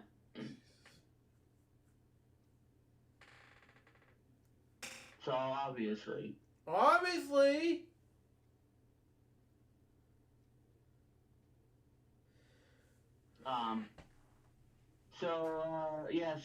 The Game & Watch Legend of Zelda is coming out in November, and it's going to be sold for $50, which is not bad, not too shabby. Not too shabby, folks. And so the Game & Watch is coming out on God, dog. So the game's coming out, or the Game & Watch is coming out in November, 50. And another thing that they talk about, well, they give us a trailer to Zelda Breath of the Wild 2 that they're working on. And it's supposed to be out in 2022, so the game should be out in 2022. Yeah. Oh my god, dog. Um, this is why I can't stand dogs, because they want to whine and they want to. I mean, they want to get out of the cage. Mm-hmm. This ain't working. Oh wait, it is working. Yeah. I see the beach ball. Yeah. So it is working. Yeah, I'm trying to get the Matt's booting up. I had to restart it because it wouldn't respond, so I just ended it, and it was Safari that did it. God dang you, Safari. But, Yeah. Yeah, so 2022. Safari, you. And there was no Metroid Prime 4 at the E3 event, but we did get a new Metroid game. A 2D Metroid game for the first time ever in 19 years. Whoa. And I want to say it was probably either Metroid or Metroid 2 that was a 3D, no, not a 3D, but a 2D Metroid game. Yeah, Metroid, yeah. Because Metroid came out in 87, I think. Yeah, let me check years. And that's when it all began. And everybody likes that game. Yeah. But yeah, Metroid. So a new title is called Metroid Dread. Metroid Dread. Yeah. That's the name of it. And I believe it's coming out next year as well. And looking forward to it, even though I'm not really much of a Metroid player, but I have played a little bit of it on, whatnot, but I like the music though. Yeah. Yeah, so, and like I said, so some of the things that were missing in the E3 Nintendo Direct, no Switch Pro announcement. I think we're going to probably get that in the fall. And you know what, Luke, to my surprise, not even a mention of Super Mario Maker 3. No Mario Maker 3. I don't know if they're developing it, but no Mario Maker 3. Jeez, man! So Mario Maker 3 nowhere to be found, and you know what else that we didn't get to see at E3? Splatoon 3. So. Really? Now my question is Nintendo gonna do a very special Splatoon, Nintendo Direct Splatoon themed, where it's all about, talking about the game Splatoon? Well, I don't know yet. I have no clue. No idea. But, Sorry, I was tired. I feel like, where was Splatoon 3? Because Splatoon 3 Where was is announced, it? And we didn't see it. We didn't see it. We didn't know where it is, and we didn't know where it's published. Everything. And another thing, where was Fall Guys that was supposed to be on Xbox One and Xbox Series S and X? Where was Fall Guys? Where is Fall Guys? Switch. Yeah, so no Fall Guys for the Switch or the Xbox. I forgot to mention that. That kind of stink. Yeah, my God. But yeah, so Luke, are you pretty bummed about no Mario Maker 3? I was bummed about no Mario Maker 3. I was bummed about no Switch Pro controllers or something like that. And I'm pretty I'm in shock about some games that haven't been on the Xbox and anything else, but it was so sad to see no games in development to be released yet at the moment. But yeah, no Mario Maker 3. Yeah. And I was kind of bummed, but I really wanted to see new gameplay of Splatoon 3. Because when I saw it for the first time, yeah, same here. I'm like, oh my God, thank you Nintendo, we're getting another Splatoon, because this game is phenomenal, especially on the Wii U when it first debuted. Everybody loves this game. It's an awesome In IP, 2015. and hopefully one day we get to see a cartoon or some sort of an animated cartoon, and hopefully Nintendo will do that because because Splatoon is a wonderful video game, a great IP. A wonderful Now video we game. need, and now we need a cartoon out of it. We need a That cartoon. would be terrific. Seeing Inkling boy, Inkling girl, centered around the competition, because that's what the game is all about, and have its own adventure and have the competition. I mean, what more do you want in a video game turned into a TV show? And that would be epic if they ever did this. And I don't know if we're gonna see a Splatoon cartoon. I want to see it, but I want to see it. knows? Who knows if we're gonna see it? Who knows? That's just me. That's just us. But yeah, so Sony, again, nowhere to be found. So overall, E3 was great this year, but again, where was Sony and where was the other games that I mentioned? Because like I said, I wanted Mario Maker 3. Didn't get it. Where was Splatoon 3? We didn't get it either. But again, where was Wheel of Fortune, Jeopardy for PS5 and Xbox Series X? Where's that? Well, that's what I said. I have a hunch that I think Nintendo's probably going to do something very special for a Switch. Oh my god. Oh, here we go with the dolls.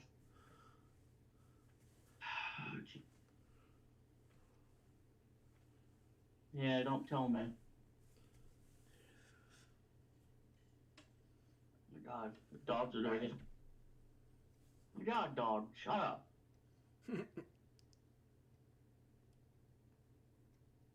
Well, hang on, because I think someone's at the door, and it's 5 o'clock, and they don't need to be in here. Yeah. Sorry, I was just giggling while you said shut up. And I know, I know we're trying to finish up, but it's just very suspicious that's going on, and that's why I thought I wasn't going to be on this show today, because of the crap that's happening. Yeah. And, Decent Comments said, important message, Children's Television Workshop logo bloopers 8. Like I said, it's coming to my YouTube channel tomorrow with the BADWHLIY channel 25 athlete. Okay, it's cool enough. But, so that's pretty much everything, and like I said, I have a hunch that we're going to see Splatoon Direct, where they're going to get into detail of some of the things we're going to see in Splatoon 3. You know, the gameplay, something new they're going to add, and hopefully they'll surprise us with something new. Yeah. But again, now the one thing that I really want to see in the Splatoon Direct, if it's possible, see if they're gonna do something about doing a new short or a new cartoon and have it on YouTube. But again, I don't know what Nintendo is gonna be doing, so I want to see some sort of an animation cartoon of this game, because this game was phenomenal on the Wii U, and now we're getting Splatoon 3, and we need to see. I think I want to see the animated cartoon. That would be terrific. So what do you think, Lou? Do you think Nintendo should do a Splatoon animated cartoon? It was awesome, yeah. Yeah. So, and if I miss anything about E3, I do apologize in advance, but I'll let you know on the following episode, and I'll give you I'll let you guys know in a further episode and let you know that, oh, I also forgot to mention this at E3, blah blah blah blah blah. So I will mention that if I do forget. So that was E3, and it was great. Yeah. But again, lot of stuff we're missing. My God, dog. A lot of things we're missing at E3.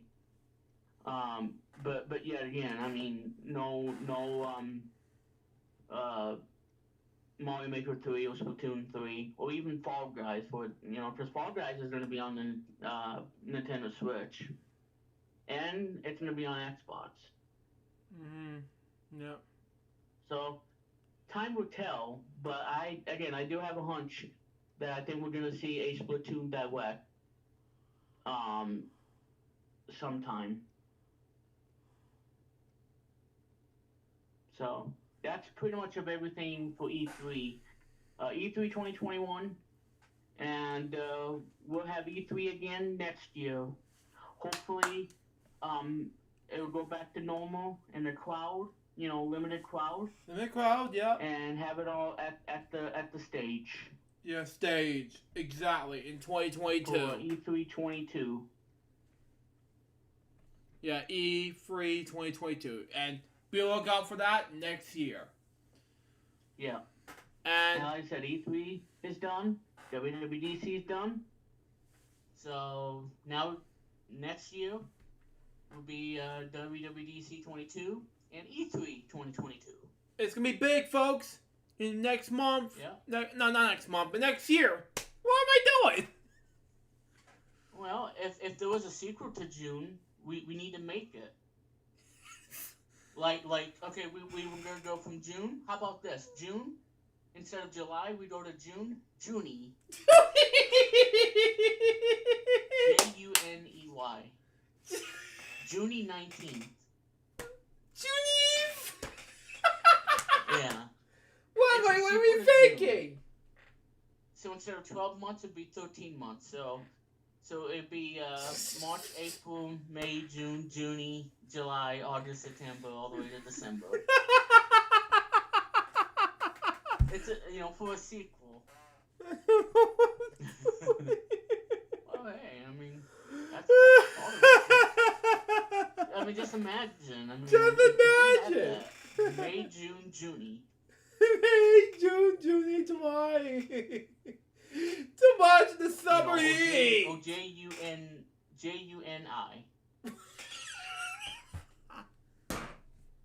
Or in a game of word bank where you spell out the word loot or tits. Oh, God! Yeah.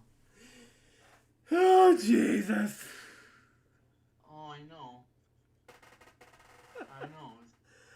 Oh, man, help me. It's just like, where am I coming up with? Yeah, I misspoke My moms. thoughts exactly. I thought it was... Yeah. I even think you brought me in this one, and I thought it was next year, but yeah, you said Junie. Yeah, Junie the 11th. E3 2021 continues. That one's birthday's about to continue! Either that or E3 2022 premieres this year on Junie the 11th. Oh, God, help me. I cannot be 27 this year. No way. Yeah. I'm sorry. It's like in Sesame Street. 1, 2, 26, 27. And today's episode of FwL is brought to you by the letter L and by the number 27. How about that? Yeah! Let's think about this. I don't know what to do now. Here we go. Yeah. So today's episode is brought to you by the letter L and the number 27. How about that? How about that? Yeah. Yeah, and we hope you all enjoy because like I said, Sesame Street numbers are way too advanced for certain people. For certain people, duh. Like 1, 2, 13, 89, 27, and they don't even know what numbers are. And they get confused. They get confused. Yeah. And it makes no sense anymore. Makes no sense anymore, duh. I mean, it's like they're either losing their marbles or they're losing their lunch. I mean, whatever comes first. Yeah, and numbers of the clock, 6, 1, 2, whatever. I don't know. Yeah, 1, 2, 27. Yeah, I don't know what to say here, folks. Yeah. Oh, it's just 1, 2, 26, 27. Oh. I don't know what I'm thinking. Oh, I know. Yeah. It's just like, what are we doing to ourselves? Oh no. I don't know what to think. Yeah, I think you broke me. I'm sorry. I think you did. You did a good job of it. Yeah. Well, like I said, I mean, it was John Madden knocking on Billy's door. I thought John Madden.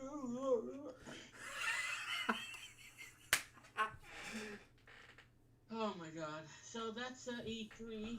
I think I have another topic too. Yeah. Yeah. Oh, and by the before I talk about it, there is a movie that is available on iTunes, and it is not well. It's a first for not only on iTunes, but it's a first as part of of this franchise that has 3 movies so far. And we got the rights to it in North America thanks to Vertical Entertainment that we discussed on the FwL on a previous episode. Yeah. I want to say we talked about this back in March or April. It was About in May. Yeah. whoa. Yeah, you left the episode shows back in episode number 338, remember? I didn't mute this mic. What happened? Or Yeah, I 347, gotta mute whatever. the mic because I want to make sure that that the phone that whatever my mother's watching don't pick up by the sensitivity. I know. I'm not being rude. I don't. I want to be nice. I don't want to be rude. Um, but yeah. So, but anyway, what was I saying? But yeah. So anyway, we talked about it on FWL. And we got it, and we acquired. Well, we got the rights to it here in North America. I thought it was going to be Universal, and I even posted this on Cartoon Explosion Facebook page about it. And yeah, so we kind of discussed it. Um, so if I go over to the Discord, if I can find it, I gotta find Discord. Now I gotta play. Now I gotta play a game called Where the Heck is Discord on my Mac computer. Yeah, or pancake, whatever. Yeah. Oh god. It's like where the heck do I go kind of game. It's like where can I find it? Yeah, where's Wallow? Well, because like I said, I have the Mac Mini hooked up to a Dell monitor, and I'm actually using that for games rather than just using it as a monitor. But yeah, so like I said, I have Mac one and on one, and then I have Windows on the other because I have Windows 10. But where the heck is Discord? God bless it. Yeah. I'll find it. I'll find it one of these days, folks. I'll find Discord. It's here somewhere on my Mac. Somewhere in the rainbow, yeah. I found it. You found it, So, yay. but yeah, E3 was good, but again, there was some things missing. Like I said, where the heck was Sony? Because like I said, PlayStation's been on since '95, and this is the things we get. I mean, seriously. Seriously.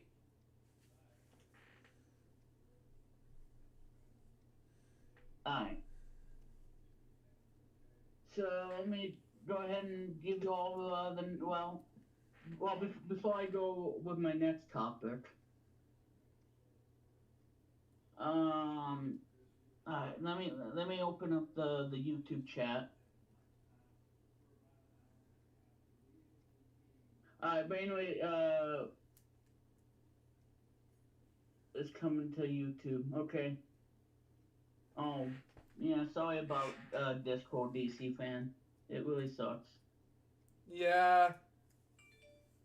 Anyway, so as I was saying, Luke, this movie is now available on iTunes for the first time ever. Because you normally have to buy it in Australia, because that's where the movie is from. It's an animated movie, Ooh.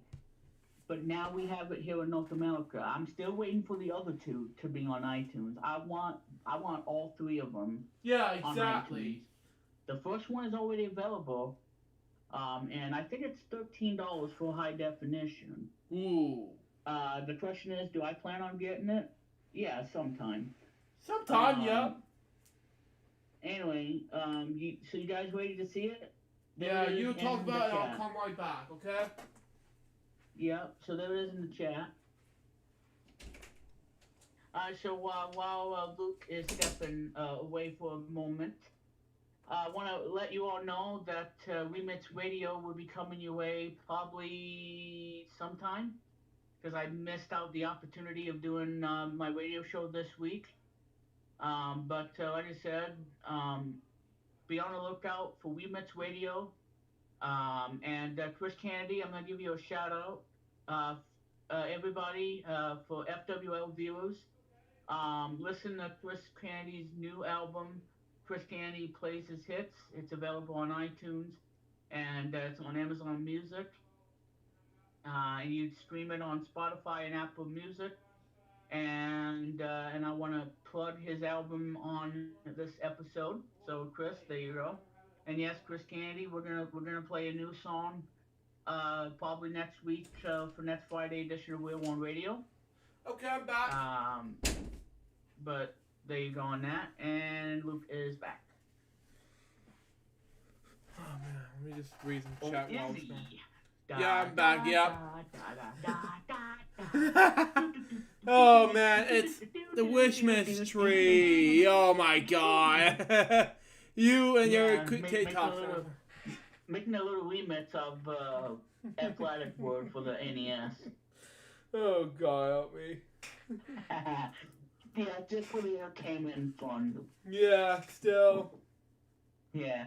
Do do do do do do do.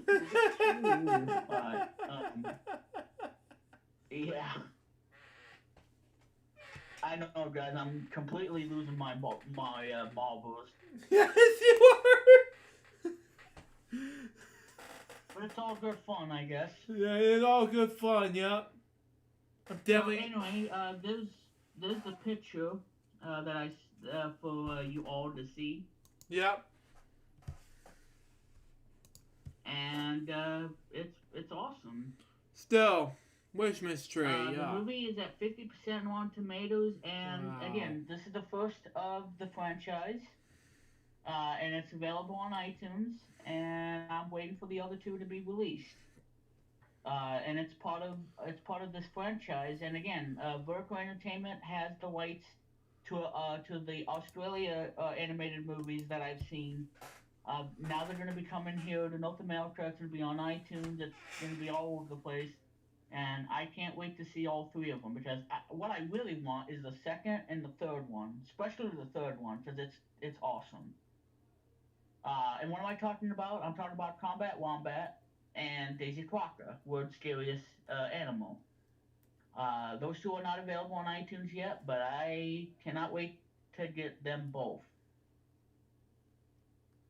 So, but yeah, so that's the picture, and the first of the trilogy is a possum. The second one, a wombat. The third one, quattro.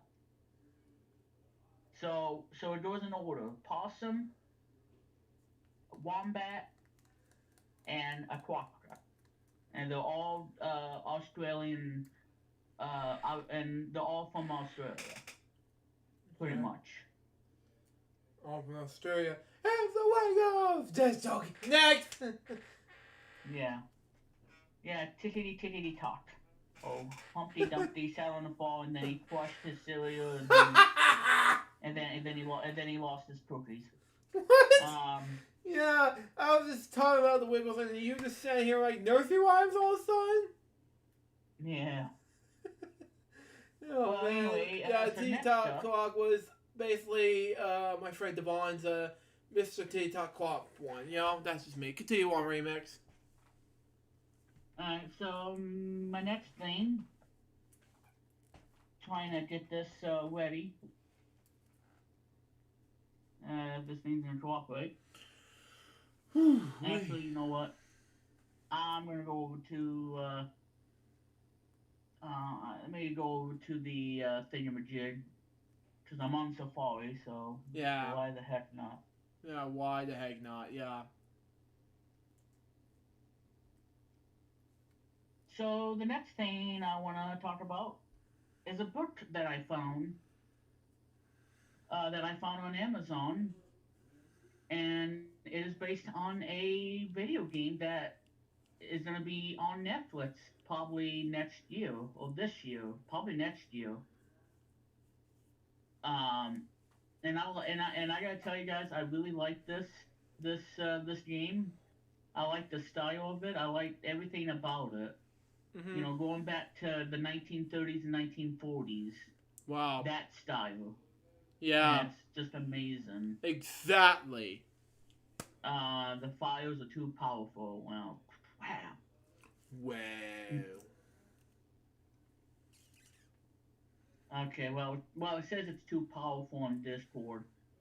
Yeah, because I don't have Nitro, so obviously I can't post something that large, Yeah. which stinks. It stinks because of this. I don't know. Alright, now to find Discord again Yeah. and show it to you all in the chat. Okay. Alright, copy image. Go up and paste. And this is the book, guys. This is the book I'm talking about. Cuphead Carnival Chaos. Yep. And let me tell you something. Um, when I saw this, my jaw dropped. Mhm.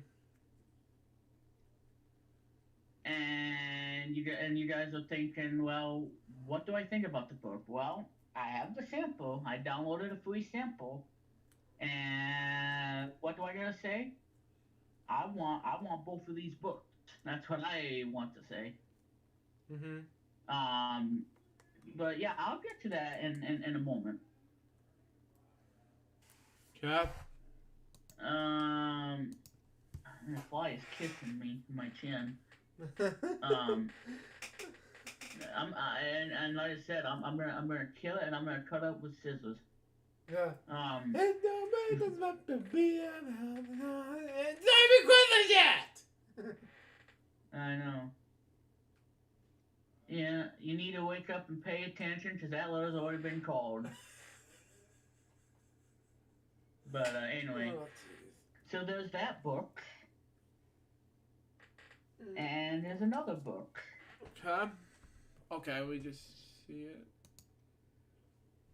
Wow. Amount of trouble, Cuphead. Okay. Yeah, it's awesome. Hidden secrets. And so here's the thing. You can buy this book like like you normally do on Amazon. You can buy the book. What I'm gonna do, I'm gonna buy it on Kindle because Yeah. they have because it's a 2 book series, and I think this is only a 2 book series and not 3 or 4. And what I'm thinking about is getting this on Kindle, and then that way I can read the book and I can enjoy myself reading the Cuphead book, Uh-huh. and just to enjoy everything there is about Cuphead and why Cuphead is such an amazing game and such a cool. Because like I said, the character design from the cartoon characters, they're awesome. And yeah, it's just yeah, you won't believe how cool it is. Yeah. Um, There we go. I knew it was one of those buttons.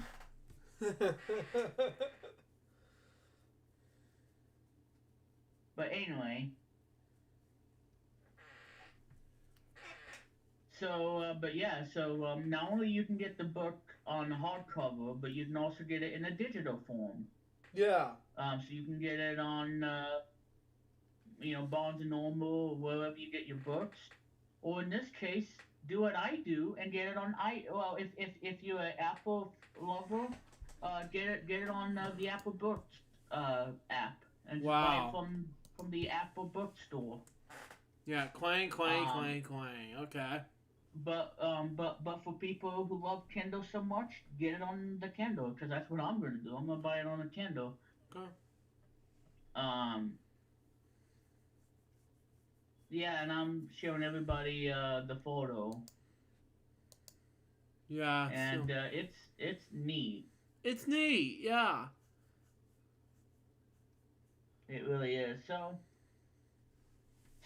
now the question is, now you got the new book. Where are you going to read the new book that you buy on Amazon, the Kindle book? Well, simple, really, duh. You go out and get yourself a Kindle, the Amazon Kindle e-reader, not the Fire tablet or any of the shenanigans. No, I'm talking about an e-reader of the Amazon Kindle. Yeah. Because I tell you guys, I still think Amazon is the best for reading books. But you do gotta pay attention though, because especially of the license and whatnot. Because if you go over the limit, then you're gonna have to buy the book again, which kind of stinks. But but but Amazon doesn't want you to do something to it, steal it from them. I mean, why would you steal it? Because Why'd you the steal it? authors work hard to get those books made, and you don't need to steal it and whether they go broke and you get it for free, because that's not how it works. Mm-mm. Because that's it's a crime for crying out loud. It's a crime. I mean, even Luke can tell you. Even Like, I and Luke will will be tell telling you. don't steal from the author. Buy the books. Buy I'll get you for the this. friggin' books.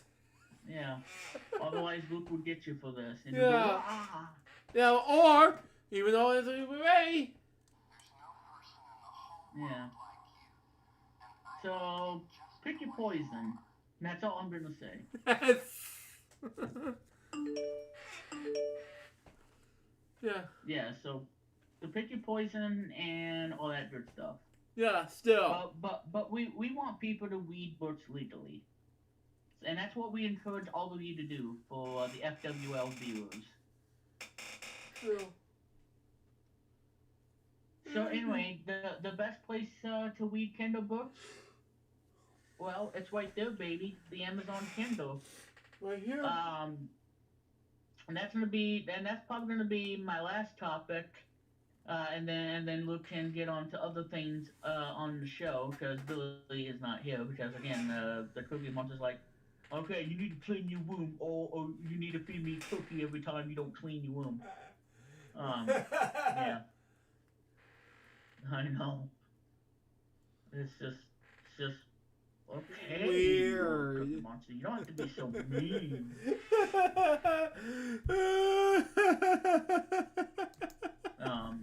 Okay, Cookie Monster, you might be so mean. Oh man. So anyway, but yeah, so I think the best way to read this book, and you want to save the environment and the paper, buy it on a Kindle and get yourself one of these Kindles from Amazon because they are some of the best devices you ever use. Because when Kindle first came out, it was literally fire, fire, fire. And they couldn't stop because of the amazing things that people do with the Kindles. They love to read books. They want to be able to save on paper, and they want to buy the books digitally and then read them on a 6-inch screen that's all white. Yeah. And it's like a natural, like if you're reading a piece of paper and you're reading the book. Yeah. And rather than buying a hardcover and paying a lot more, get it on the Kindle, and then you. I know I'm gonna move, and then you sync. Well, the thing is, you sync it, and then whatever books you buy, you download them on the Kindle, and you be able to read the book. And Still, I think that's the way it should be. where And it should because be. there's no excuses to read a book on the Kindle because, like I said, Fire tablets are great. Fire tablets. Android. But like I said, if you want the real deal on reading a book, get yourself like a Kindle or a Kobo. But I think Kindle because Kindle, I think they are the best when it comes to getting books. And like I said, the Apple book, the books you get on Apple books, I think they're great. And if you have an iPad, great. That's awesome. That's great. It'll be Because awesome. I don't think Apple's gonna ever do a e-reader where you buy a book from Apple and then I don't think Apple wants to do that. I don't know why. No. But well, I mean, assuming if you have an iPad Pro, a huge screen, and you want to read your book that way, I mean, hats off to you. Hats off to you, folks. But no matter how you read your books, it's all about one thing: is whether or not what kind of e-reader would you want to read the books that you get. Yep. For me, because I want to get these two Cuphead books, because it's awesome, and I love the video game. I love everything about Cuphead. Cuphead and Mudman. Cuphead wears the red shorts, and Mudman wears the blue shorts, and it's really neat.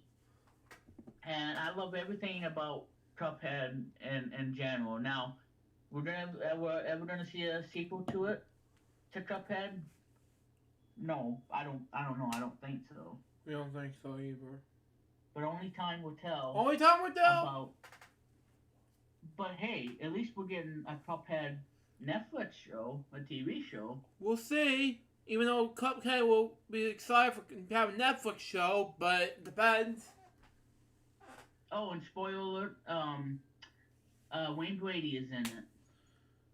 Oh my god. So excited to have the host of Let's Make a Deal, Wayne Brady, and also the theme song singer of the Weekenders, My Childhood, Wayne Brady. He's going to be in Cuphead. Oh my god.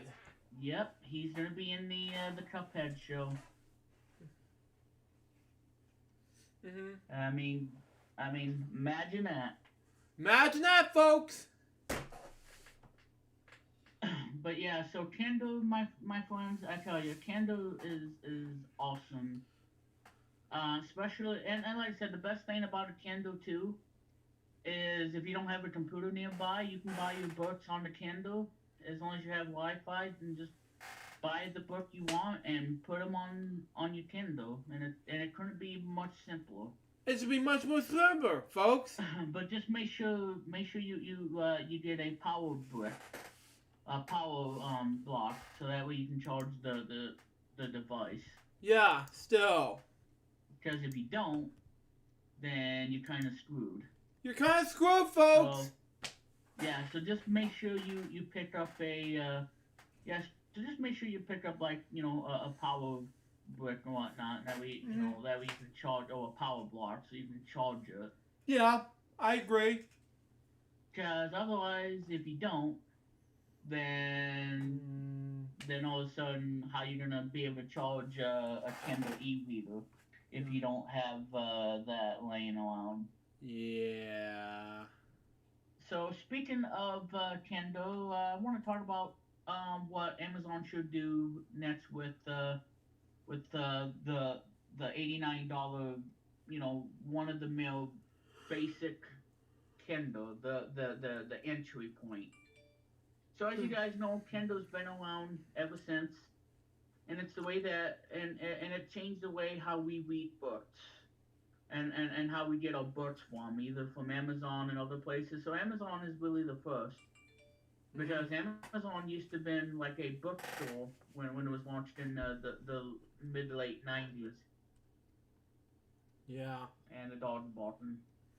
Mhm. I hate dogs. But but yeah, so Kindle has been around, and it really changed the way how we read books. Um, because I'm sure Luke can tell you that. Yeah, exactly. And now we got a whole bunch of Kindles. There's the $89 Kindle. There's the Kindle Paperwhite, which I think it's amazing, Mm-hmm. but it's expensive. Expensive, yep.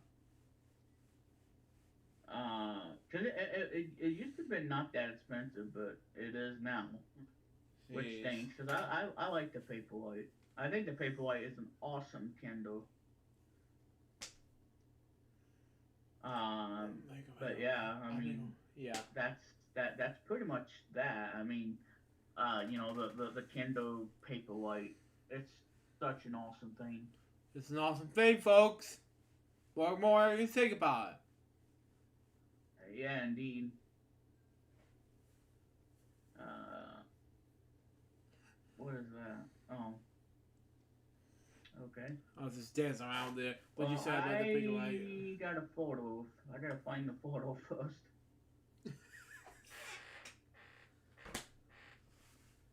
I don't know how well you guys are gonna see it. Oops.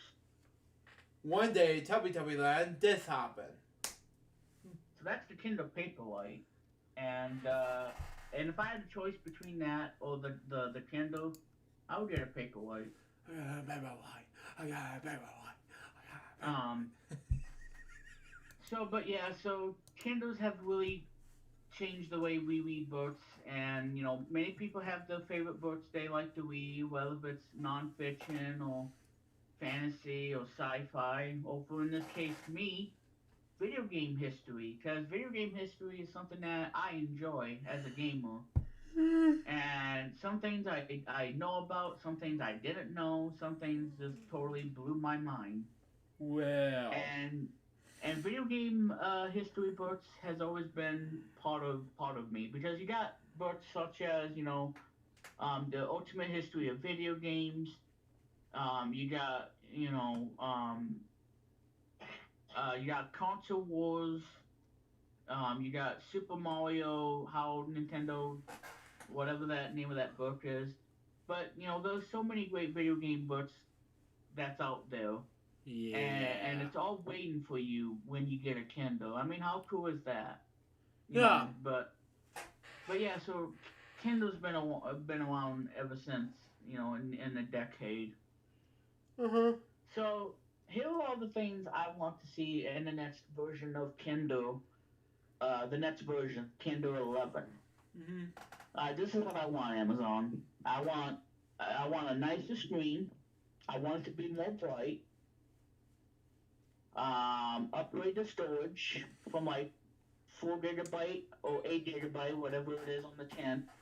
Up the storage a bit, up the memory, the RAM. Yeah. And give us micro SD so we can store more books. And I think the number one thing I want for the next Kindle, add a freaking USB Type C. Yeah. Get rid of the micro USB nonsense. Get rid of the micro USB. USB-C all in. That's what I want for the next Kindle. Still. So again, but that's probably the number one thing I want for the Kindle. I want USB Type C. Yeah. Case dismissed. And also, throw in a 10 or a 15 watt power charger so you can charge it. Yeah. So. And that way, and by the way, up the battery life too, from like 1 week to like either 2 weeks or 3 weeks. Okay. So up the battery life. Give us USB-C. Give us micro SD. And up the storage a bit. Yep. And just make the reading experience much nicer, and give us that true to life, almost paper quality size when you read a book. Yeah. I mean, is that hard to ask? Too much to ask? I mean, But but yeah, so so Kindle is awesome. So um, but yeah, so you got the Kindle, you got the Kindle Paperwhite, and you got the Kindle Oasis, which is the most expensive one at $299, I think. And it just really depends what kind of Kindle you want. If you want something to read your books without the nonsense, and you don't want anything fancy, $89 will get you there, and you can read all the books you want. And you can buy the books directly from the Kindle, and you don't need a computer to buy books. And that is my topic. That was probably a topic that I wanted to surprise you, Luke, but I kind of give it away. But yeah, so that was the whole thing on this episode, is talking about Kindle and reading books, because we haven't talked about that at all on FwL. Not yet, but we did anyway. And now we did today, courtesy of We Met Plum, and the number. All right, and this episode is brought to you by the letter R, me, and the number is either 12 or 69. Do the math. Right. Actually, no, 25. No, R and 25. Yeah. Yeah. I know, I'm not talking about all one. Not one. All 25. All three mitts and the number 25. Exactly. So yeah, so that's my Kindle topic. And by the way, guys, today on Disney Plus, it's the 24th animated film from Pixar, and it's out now on Disney Plus, and it's called Luca. And I know that you, Luke, can't wait to see this. I can't wait. I haven't seen and Soul I know yet, you'll be nor watching it sometime. some of the Pixar movies. But I'll see what I can do about it. Hold on. Yeah, go ahead, Luke. I haven't seen Soul yet, nor his other Pixar movies. But I'll see what I can do about it.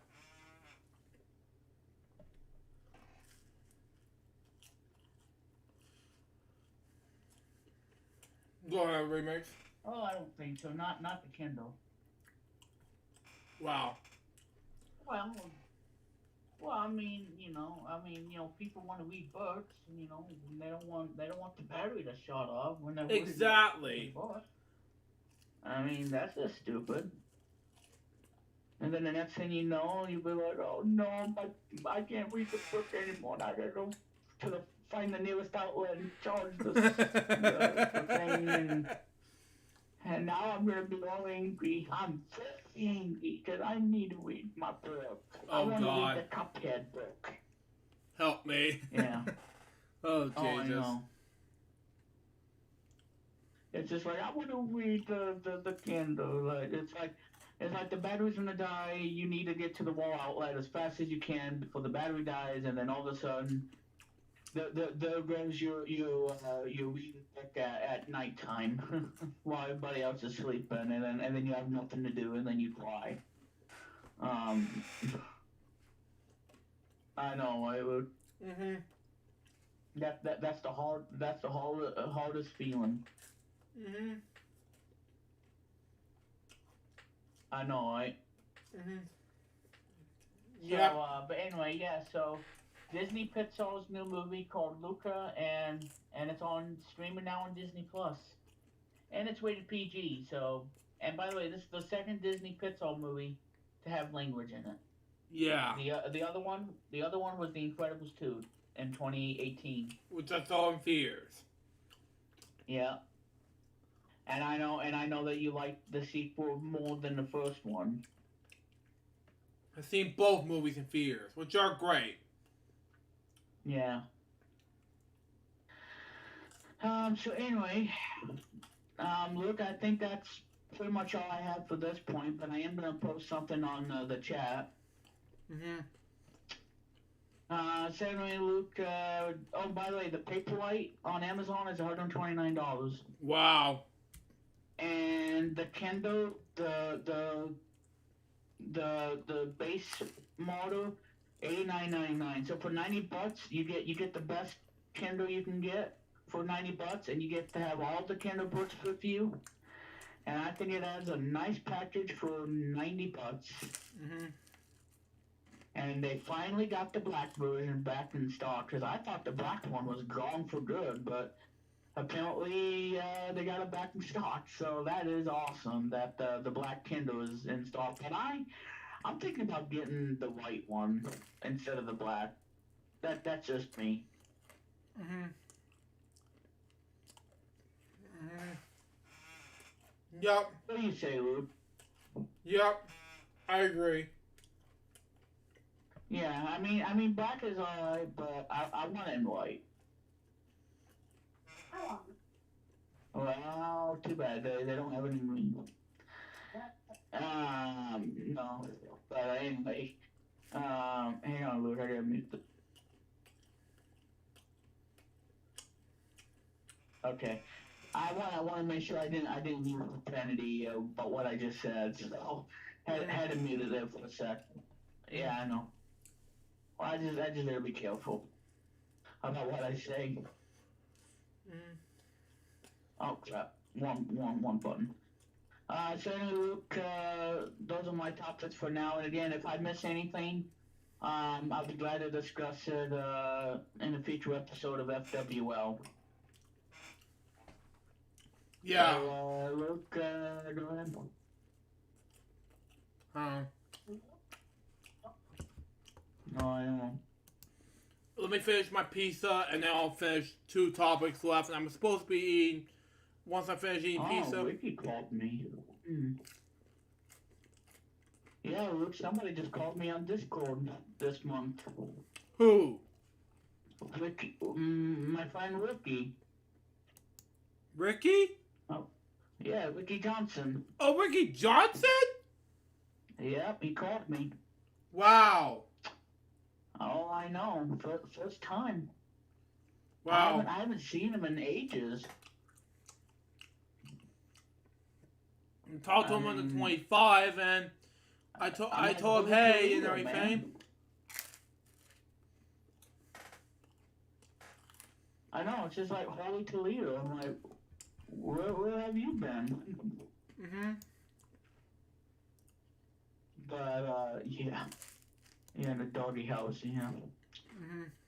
Yeah, that's what we need to send to us in the doghouse. Anyway. Oh, wait. Oh, yeah, C for cookie. Okay. Yeah, I put C in the chat room, and I'm like, C for cookie. Oh, jeez. But anyway, there it is.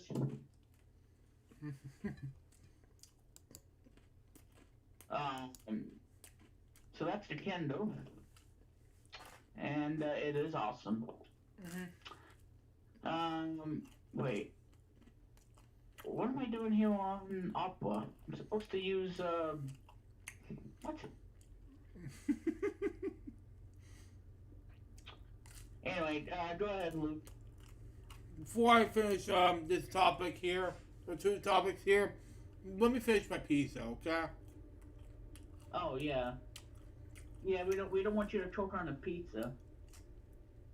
Mm-hmm. That's kind of bad. Mm-hmm. But oh yeah, and like I said, Amazon Prime Day, 3 days away. Yep.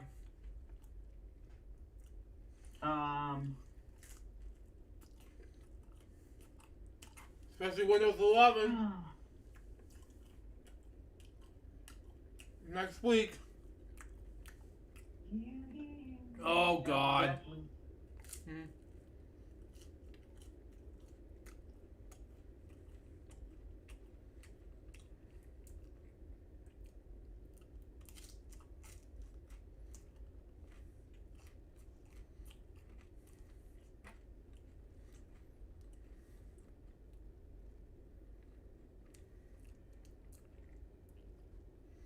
Okay.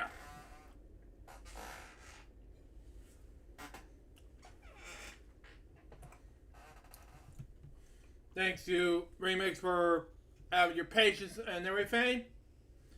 Now, before I get to my game segments and everything, I got one last topic and some flashbacks we're going to do for FwL and um, 7th anniversary episode. One of which is Cartoon Explosion's 5th anniversary joint topic with me and Remix. Now, Remix, what is your best moments on the 5th anniversary of Cartoon Explosion?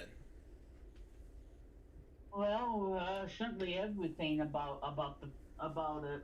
From when it all began, launched on the mobile phone that I had, the Samsung Galaxy phone. It pretty much all began from there, and then it kind of took off within the next year. But I think one of my favorites would have to be the fact that we launched a network for FwL Media Networks.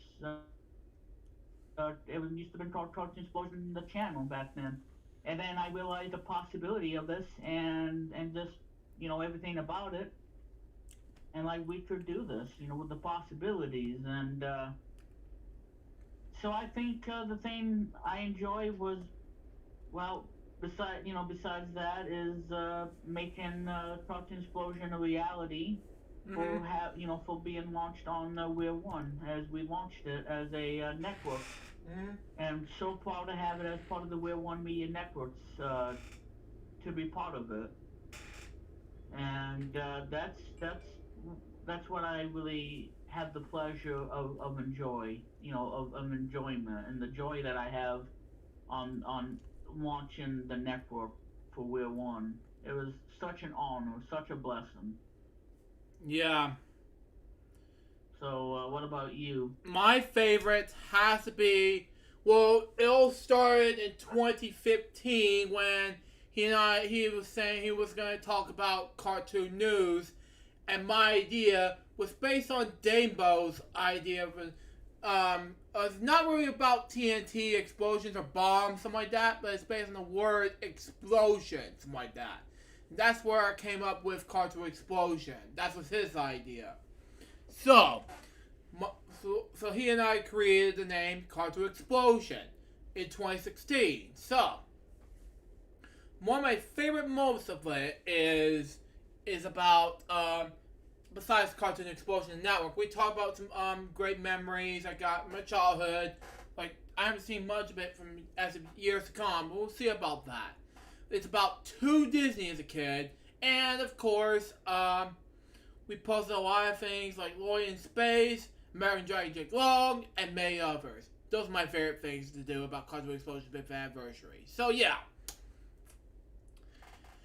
those are my favorites. Yeah, and this year in 2021, not only it's our 5th anniversary, but we are rebooting Cartoon Explosion and giving it a complete makeover, including the new logo, the brand new logo that I created. Yeah. And I do have it on PowerPoint. I've been using it ever since, and it's all finalized and all. And I will share everybody the logo and stuff probably next week. And also probably work on and do the well, I already have the 5th anniversary. I just gotta I gotta find the presentation and then save it as a photo, and then have that on Facebook to celebrate the 5th anniversary. Yeah. So I do have it. So it was on the Cartoon Explosion Discord server somewhere. Not only is our 5th year, but we plan on rebooting Cartoon Explosion and starting over and doing something new, and do something that I think that we should have done, but we kind of ignored it. But I think by doing this, it's really gonna mean a lot for us in the future ahead. But I do want to say this too. I think I can probably talk about this on the show. As you guys know, as of this year, we are dropping the name of Cartoon Explosion the network. So we are dropping the network from Cartoon Explosion name. So, ladies and gentlemen, it's still gonna be the same great that you know and love. It's just we're just gonna drop the network name, and we're gonna get rid of it completely. And that's everything for that. So, what does that mean? Well, that means nothing's gonna affect anything. It's just we want to do something new, and this is part of the reboot for Cartoon Explosion. Yes. Something that I believe in. Something he believes in. Especially where One Media Network's Cartoon Explosion, the network, to where I'm the executive producer, Luke is the programming producer, and I'm the director. Yeah. And not only that, he's part of the creative staff that makes it possible every time we do a presentation, and why I think that this is a very successful year for us so far, and that's just the tip of the iceberg of what's yet to come, especially what's going to happen with the thing I gotta do tonight at work, and this is going to be the biggest night for me, hopefully. Hopefully, nobody ruins it for me, but exactly. But it's gonna be a big one, and I can't talk about it, but yeah. So Cartoon Explosion, 5 years, started off on on the Samsung Galaxy phone, created it with Facebook, and then now 5 years later, we still provide, we try to provide the best updates, for cartoon news and everything, and try to be as to let you know whether or not this is real or fake, because we don't do fake news on Cartoon Explosion. You won't find fake news on Facebook page or on our Discord server. Exactly. So that's the bottom line on that. That's the bottom line. Nothing else. And I know that I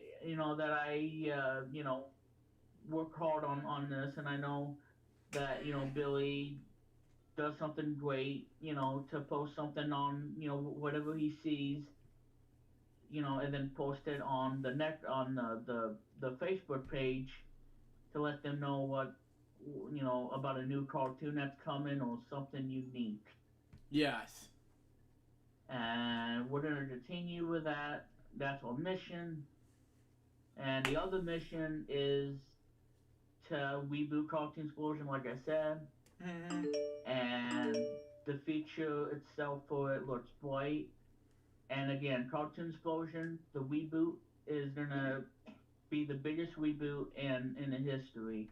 Yeah. Because again, with this reboot comes a new change and a new atmosphere and the way we do things.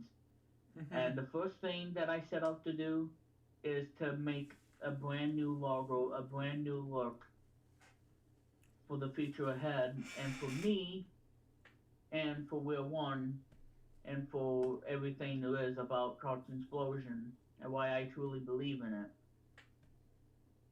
it. And 5 years has been amazing. Yeah. And whether it got its first start on the Samsung phone to where it was born, to now the present. Yeah. Never heard of a DC fan, but thanks for answering. Thanks for that question. I haven't. Yeah.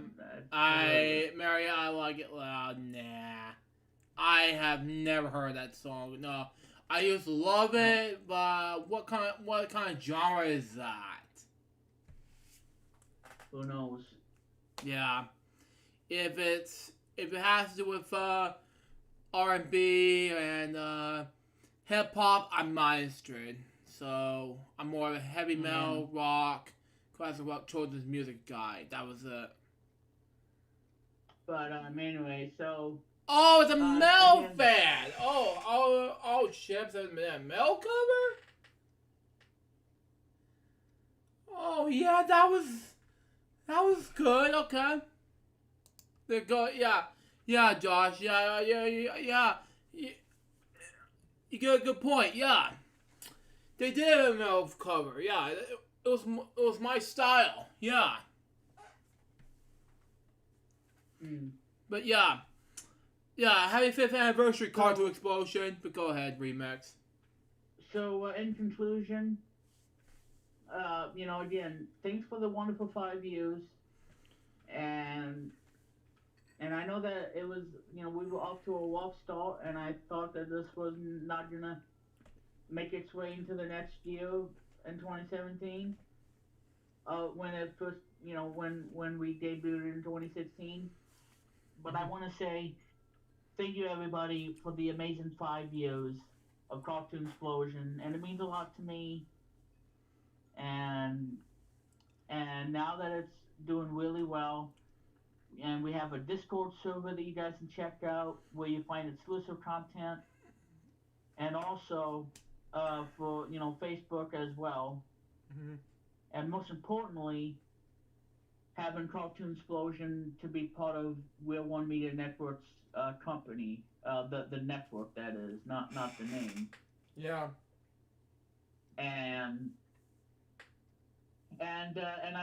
again, that's probably the biggest achievement I've ever had, and that is taking a risk and launching a new network and make it our own, and to make it successful, and to achieve the goal, and to achieve the Marshall mission. Mathers And I feature. think we did it. Sorry about Remix. Marshall Mathers featuring the Ultimate MC did a ritual. So okay, Buzz Electric. Oh my God, the German band.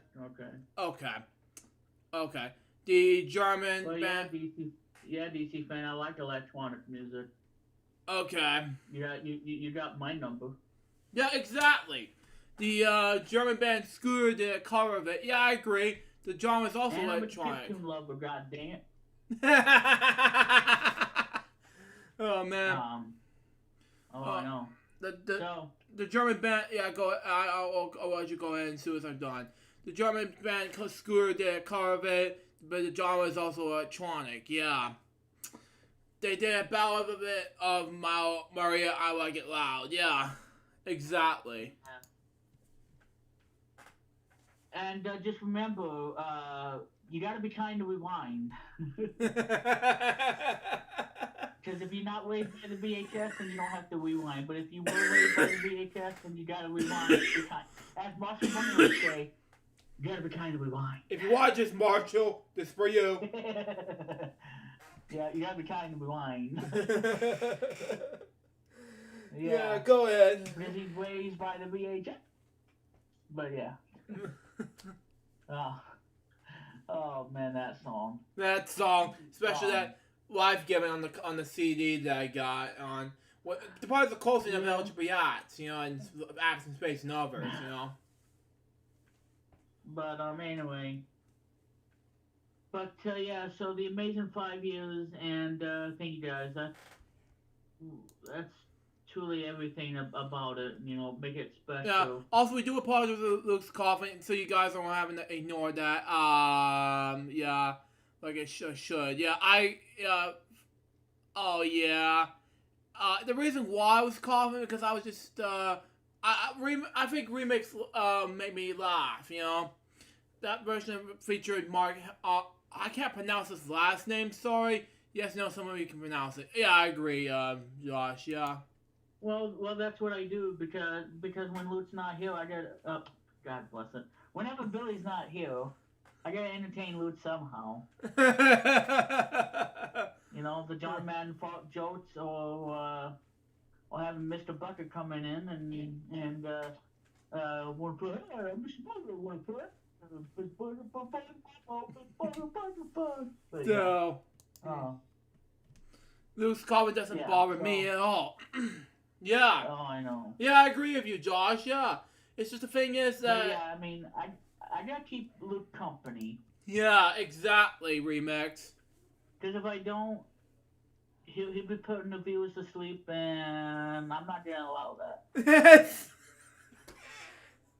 You know, because it's the full of entertainment and joy. You know, the whole John Madden thing. Yes. It's like, hey folks, John Madden with the popcorn maker. Oh God, help me. But let me tell you, it's a pain in the butt to cook a popcorn. Because if you don't know, if you don't have any skills, then you ain't gonna have popcorn. You might as well just eat pizza or cook pizza in the microwave and eat the sogginess out of it. No. Yeah. So, that's that. That's that. Yeah, so 5 years, everybody, thank you. And, amazing 5 years. And this year, we're going to reboot Cartoon Explosion and give it the treatment that it needs. And, here's to the next 5. Here's the next 5. Although I did have my water with me, but cheers. Yeah, and Cartoon Explosion, the network, is a huge hit. And like I said, guys, oh my God, I hate dogs. I really do. Oh jeez. Why those dogs? They just want to interrupt me with their barking. It doesn't bother anyone else. Yeah, I agree. But that's besides the point. Yeah. But as I was saying earlier, before the dogs were barking up the wrong tree. Yeah. But yeah, I mean, thanks for the 5 years, and like I said, we're dropping the network name from Cartoon Explosion, so it's not going to be called Cartoon Explosion in the network. But this doesn't mean that it's going away on We're One Media Networks, because it's just going to be under a new name. It's not going away. Because if it was going away, then I probably would have told you, hey, breaking news, Cartoon Explosion is being delisted and no longer going to be part of We're One Media Networks. It just basically is that we're dropping the name The Network from Cartoon Explosion The Network, and we're going to change it to something new. And like I said, I've already done this, and I don't want to give it away too much, but that's the secret. That's the whole thing. So, but yeah. So, and like I said, the greatest achievement was launching Cartoon Explosion, the channel, back in 2019. Yes. And now this year, it's been a huge success. Exactly. And I love Cartoon Explosion, and I want to thank the team, the creative team, and the mascot and stuff, because we still gotta do our Cartoons of the Universe special. And so you get to see Luke, something that that you haven't seen before. And but yeah, so Cartoon Explosion, happy 5th anniversary. Thank you guys. And again, here's 5 more.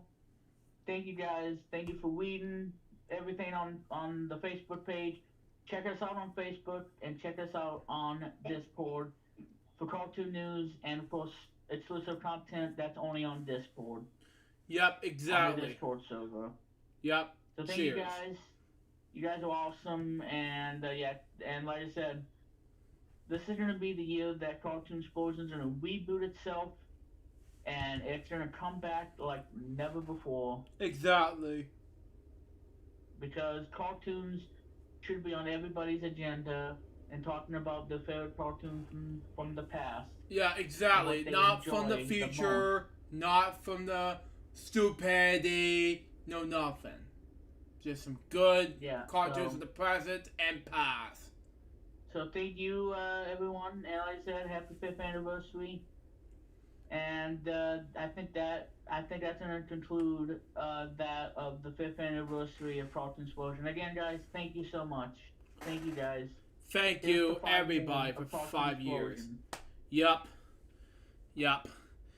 And before I end topics like this, I would like to say not only it's 5th anniversary of Cartoon Explosion, we would like to say happy belated 7 years of Friday's LukeJ62895. Now, this has been... Where it all began.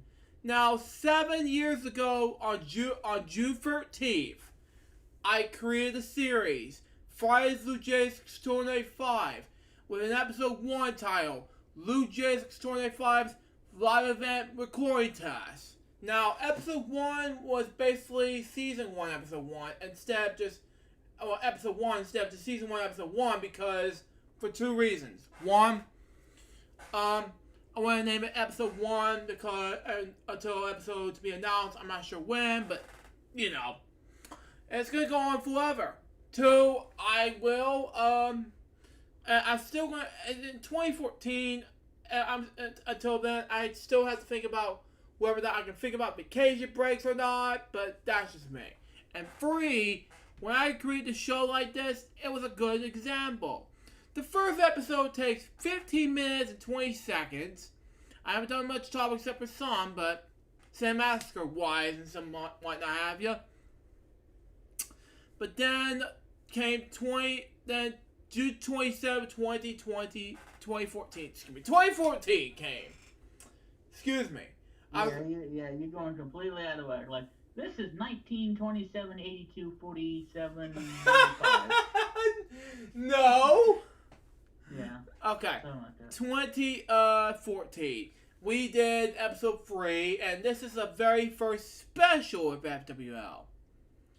Next to episode 4, A and B. You know, just because, you know. And for episode 6 and 7, this is the first 2-part episode, you know. And for episode 8, I'd like to welcome the Mac Mini for the first time. I haven't done this in a while, but I did screen share you this. But however, for this episode 8, this is 18 minutes 56 seconds long. When I did this, I was gonna do my Mac Mini looking like this, you know. I've been doing this for 4 seasons now, looking at my Mac Mini, and not 3 seasons, excuse me. And all of a sudden, we're 7 seasons later, looking at my Mac Mini, and it's now broke, you know. Welcome August, first time ever in the Mac Mini.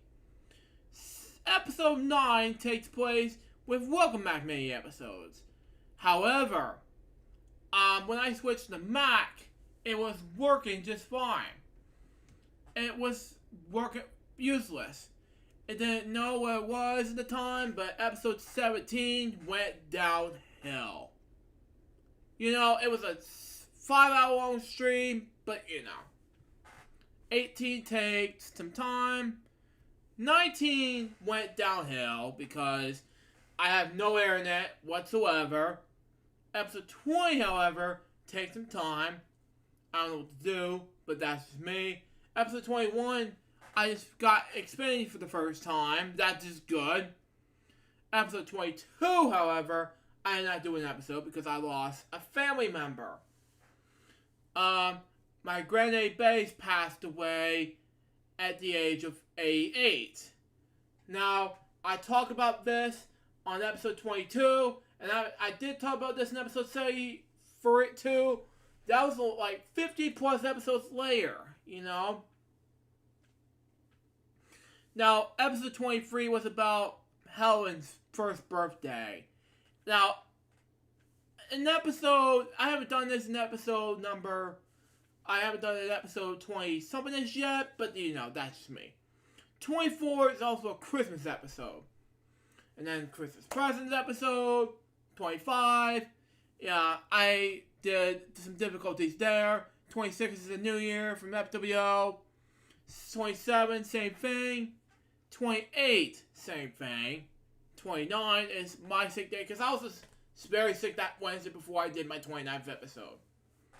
29, 30 takes 51 minutes. 31 is a difficult time. 32 is a crossover between me and Marshall, and you remix, and Billy, because it's also YouTube's 10th anniversary at that time. And the 31st episode takes LGBM's 8th anniversary at that time. That was an hour 3 minutes long. So that was good. And 34 is remixes Blade 26th birthday celebration. That was a good thing for 14 minutes long. I didn't know what it was at the time. Leonard, yeah, it was not recipes. Leonard, I don't know where is he now, but that's his friend Leonard. But 35 take. It was an Ed Kennedy Blade birthday special. 36 is a 3-1 special episode. Blade's St. Patty's Day special and Happy Spring. 37. We talked to a fan of Ed Bay at the B family at the time, and I talked to him about it. He said, "Let's just come over to my FwL series." And he's like, "Sure."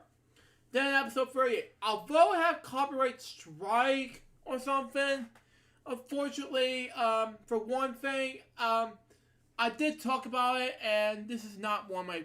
Yeah, I did have one part of my favorite. One-Eyed Heart. Now, I did talk about this. It's basically based off of One-Eyed Bart from Toy Story, So I came up with One-Eyed Heart from the late Zach Pierce, Episode 39 was some edit changes to Final Cut Pro X. Now known as Final Cut Pro, that's just me. Episode 40 was a friggin' 2-hour long special. But for 41, now it takes 7 hours long. I did a 7-hour long special, and this is the debut of game segments, Lex is fun. Yeah, I did the 22. First, I don't know how many A and B I did at the time, but that's just me. 43 is 3 hours long. 44, Sad Fridays. I'm not sure how long it is in the time, but somebody cheer me up. Okay, thank you. 2 hours, 37 minutes long. It was a 45th episode celebration at the time. Then the 46th Vlog Week's 25th episode celebration. 3 hours, 31. Yeah, and my mom cameoed this, And then nearly an hour, over 2 hours of this show, 47th show, and that was good. Nearly 2 hours worth of over an hour and a half of 48, and then an hour for 25. It was a milestone. First year FwL series, and 50th show is our 2 hour, nearly 3 hour show. Then 2 hour, 3 minutes. Speaking of 48, I did talk about the announcement on season 1 finale. I'm not sure, but that's just me. 52 takes nearly 3 hours. I'm not sure. Nearly 2 hours. I'm not sure again, but that's just me. Nearly 3 hours for episode 53. 54 and 55 is also a 2-part show. 56 takes about and speaking of which, one of the best moments in episode 53 was a trip over by Barney scene. In the end of the show, he had I got cocky, la la la. That was for you, Aubrey, if you're watching this. But anyway, and 56 was an episode where Mark Leota is welcome to Vlog Weekly, and unfortunately that was a short-lived series, 57 was my 8th anniversary of my YouTube career at that time, but at the beginning of that episode, Billy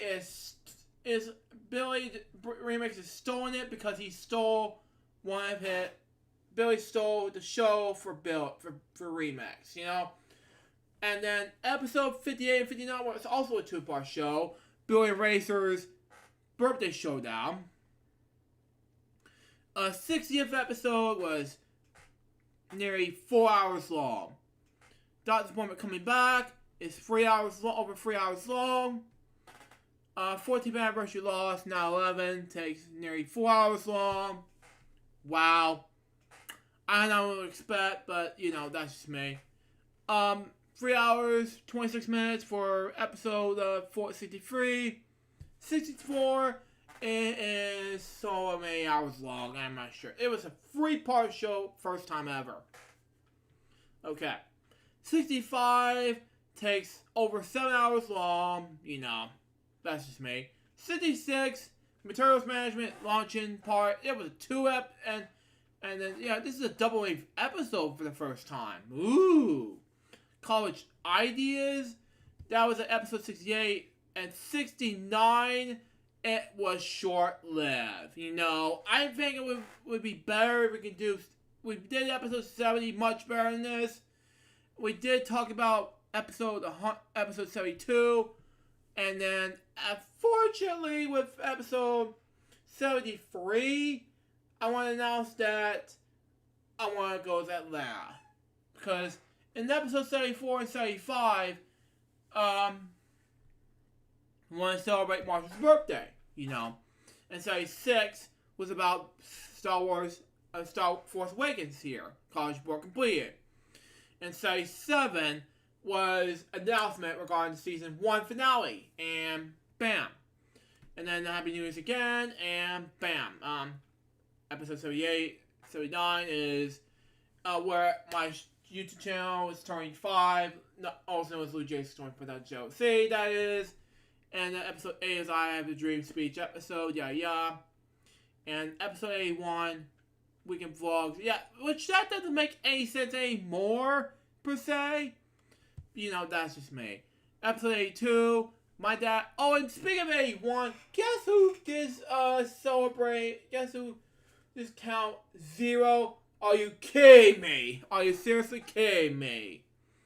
Episode 82 is the season 1 finale. Season 2 premiere is where the first 3 episodes take place at my college.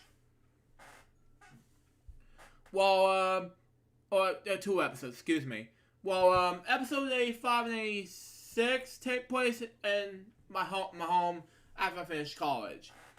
Episode 87, I'm not sure what it's 1B, we'll see what happens. For the first time in that season. 88, 89, that's just huge, 90, this is my first pilot for LJSBM Reacts, While 91 is an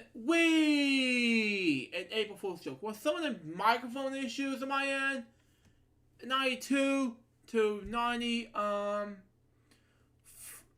to around 93 has some issues until 94. 94 had a long hiatus until then, but that's just me. 95, 90, A and B had bits of difficulties on my end.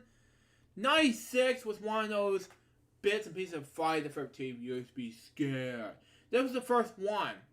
While 97 is a tribute to Maurice Schaefer. It was 5 years ago that I made a tribute for the first time, And then 98, 99, and 100. We got a lot to cover, 101 up until Finding Dory's out. And speaking of that, episode 101, Finding Dory came out 5 years ago. And speaking of that, Meatloaf is on recovery. And I want to talk about some episodes lately and then why I was going there. That's just me. But anyway, off to the great start. 106.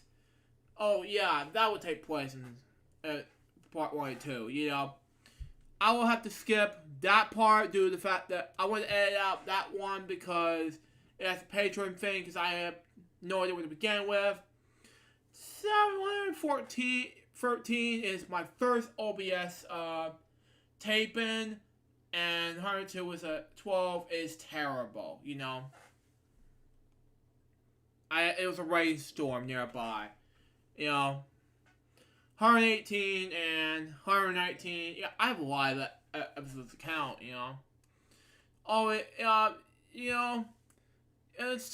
until the point where I can speak to you early, where I can do this too much, you know. And speaking of which, folks, oh, and what happened to 142? Hold on. 142. Oh, yeah. Oh, and speaking of which, there's a lot of episodes to cover, and we got a lot to cover, and this will be, yeah, there is a lot, yeah. All of that will be concluded in the Crazy Punch Web show in the next couple weeks, so be on the lookout for that, but yeah. And, what's next for FwL? Well, I got 4 episodes to finish off, the 7th season, and yeah, and be lookout for those. And so yeah, I'm gonna be freaking surprised because number 1, there will be a big surprise coming up, and 2, I have lots of big surprises coming away, and there's gonna be a lot of huge surprises coming up on. One for June 25th, one for July 2nd, one for July 9th, and one for July 16th. That'll be it. So there you go. That's all I'm doing for topics right now. Now let's go on to the games.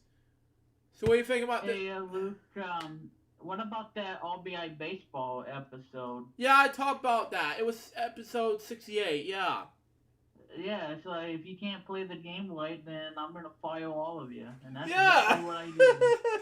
Exactly what I did in it. Yeah, I have Like, difficulty, yeah. You guys are fired. Yeah, still, yeah. Our favorite moments in FwL history, You guys suck. yeah, was about, well, besides 68, yeah, I haven't talked about the RBI yet. We talked about some, we have talked about some 69 jokes and some other things random. I haven't talked about this yet, but we'll see. Episode 142, I don't know where it is yet. Let me search up right now.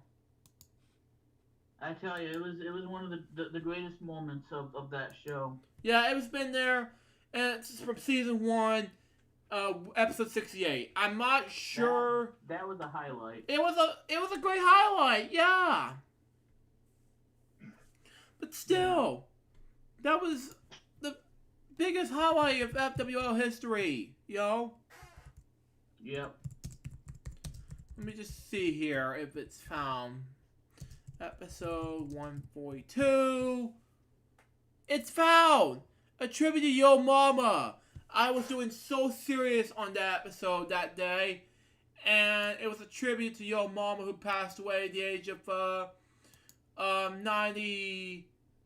Yeah, 91. And unfortunately, I couldn't add that to the playlist, you know. But, you know, that's just me. I'm gonna have to fix up later on, but, you know, that's just me. But in all seriousness, that's all my topics right now. Now let's get on to the games.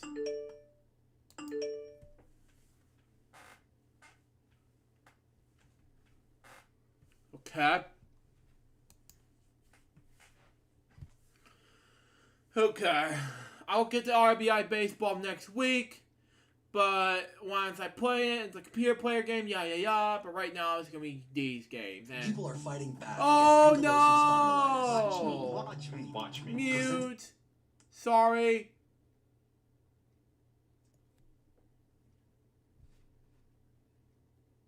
It's another advertisement, folks. Sorry. What the heck happened? It was an advertisement. Oh. Wow, wasn't that wanting you saw? But yeah, advertisements, yeah, they're not fun. And yeah, Luke, I want to let you know, at 8 p.m. I'm gonna be busy tonight at FwL 1. So Okay. just so you know, FYI. Turn down my TV. Okay. Let's say, I don't know, let's pick 21 for that one. I don't know. 20 my age. I mean, no, 26, excuse me. Nice one. 5, excuse me. 26 my age, excuse me. sorry to interrupt, but there's a question that I've got to ask to the viewers. Now, where's the segment wheel that Luke may use wheel decide, you may ask? Well, nice one. There's one answer that you're not gonna believe. Nice one. Deal or no deal. That's the spirit. Time for the next round. Nice one. Excellent. Luke will tell you what it is after he's done with one of the game segments. Yeah.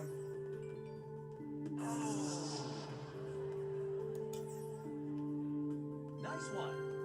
Deal or no deal. Oh, very brave. Time for the next round. Nice one. Excellent. Excellent. Nice one. Deal or no deal. No deal. That's the spirit. Time for the next round. Nice one. $1, okay. Nice one. Excellent. Deal or no deal. Oh, very brave. Time for the next round. Oh! Nice one. Deal or no deal. No deal. That's the spirit. Time for the next round. Nice one. Deal or no deal. That's the spirit. Time for the next round. Nice one. Deal or no deal. That's the spirit. Time for the next round. Nice one. Deal or no deal. That's the spirit. Time for the next. Nice one. Deal or no. Oh, very brave. What? Oh, I was so close, man.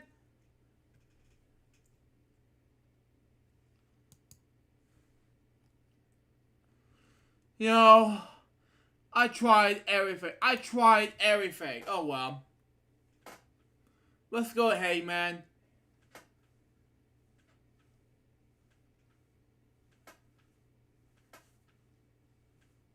Oh no. No, another advertisement. You know.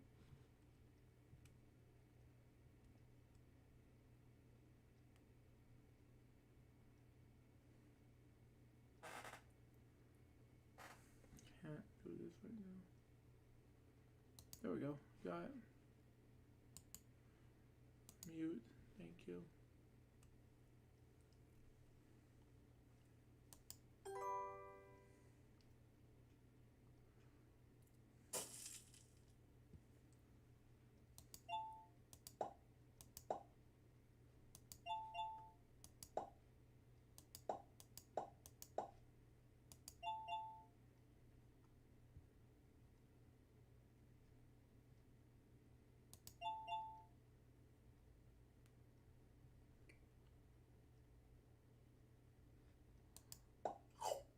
What was it? Hello, Alec! Oh, well, I thought it was that. What happened? Well, you missed the pool part. I missed $1 million. Oh, well. Oh. Well, that's not good.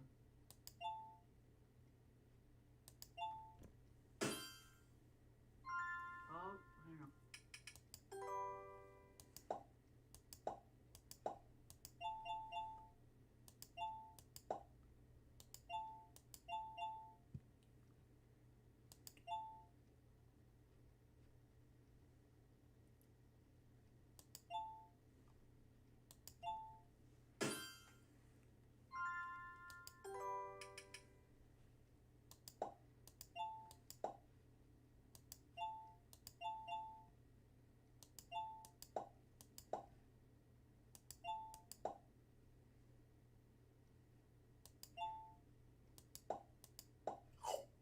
I'm back.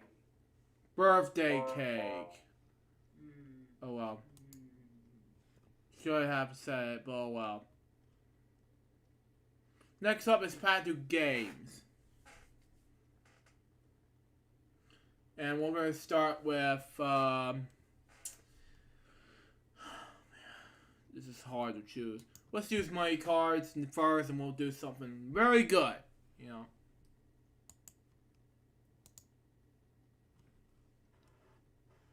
I tried playing Pack Dude Games' Card Sharks money cards, but it didn't work for me.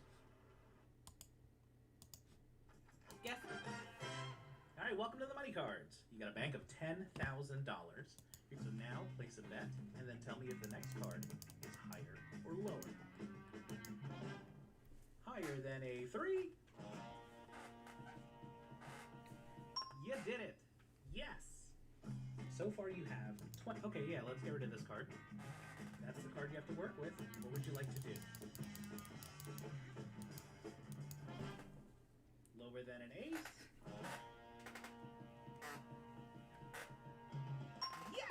Yes! Currently your bank is at $40,000. Higher than a 4? You did it. Yes. Alright, in your bank you have $80,000. Is the next card lower than a queen? Nailed it. You can wager any or all of your $160,000. You gotta do what you gotta do, right? Let's see it. Is the next card lower than a 9? You did it! Yes! This is the last card, so you have to bet at least half of your $240,000.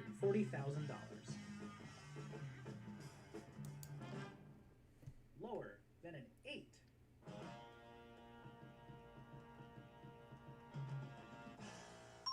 Yes! That's the end of the money card.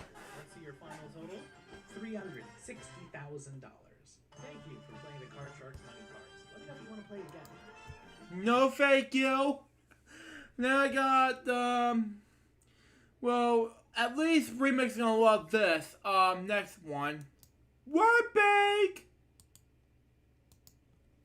I'm gonna do like 2 games of Word Bank, and then we'll have to do something, you know?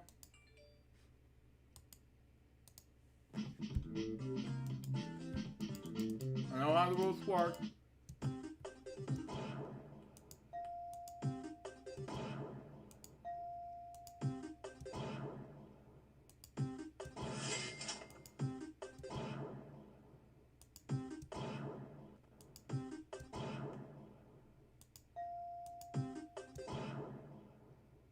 Ugh.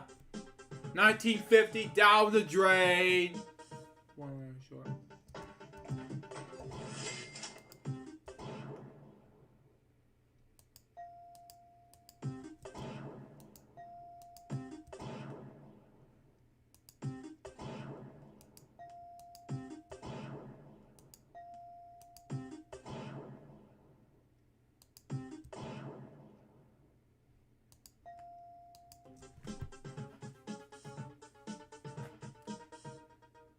War, yeah!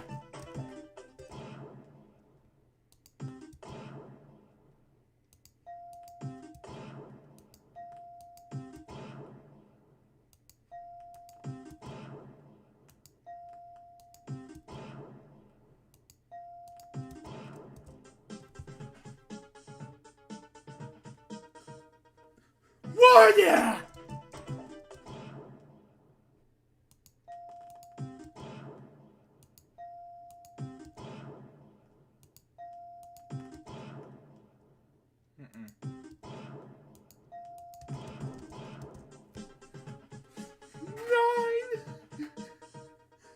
War, yeah!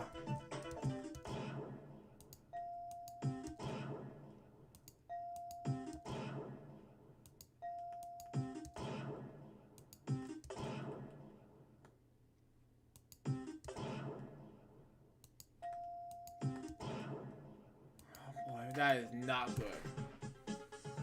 One more live and I'll be gone.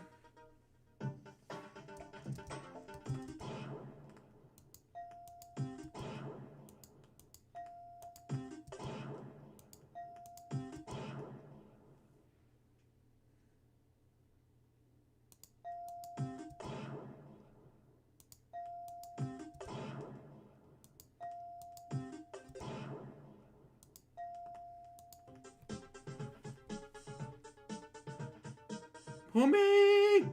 That makes no sense. One more.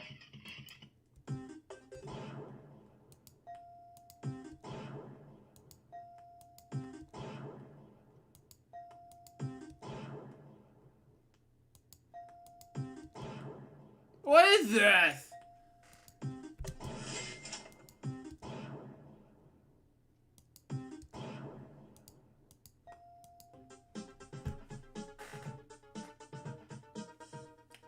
What? Yeah!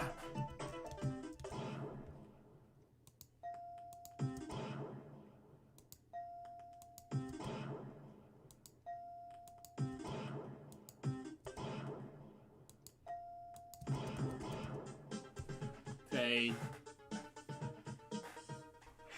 What? Yeah!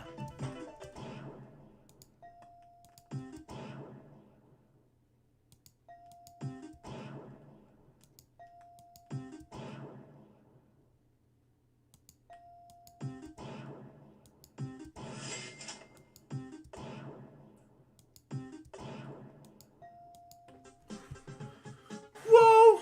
Whoa, whoa, whoa, whoa, whoa! Whoa! No! That's a big lie! Whoa is a word! That was a heartbreaker! Man! Whoa is a word, man!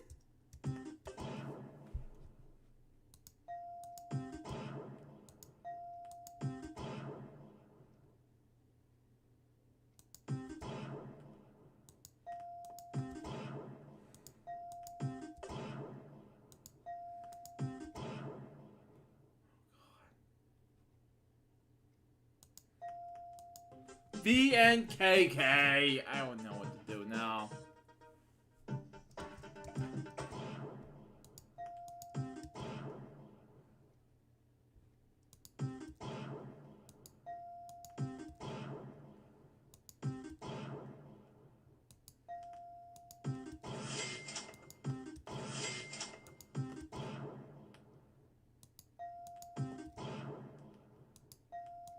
Oh, Todd. Nope. Not it. Not it. Next up on Pad 2 Games, it is going to be... Oh, man. What is going to be? Lego! And then we'll do... something else. Okay, play.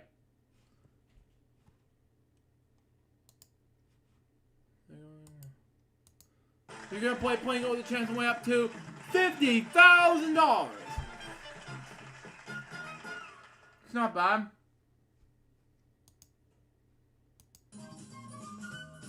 No, it says 9. A 9, please. Thank you. This is hard. 4. 7. A 4? Okay.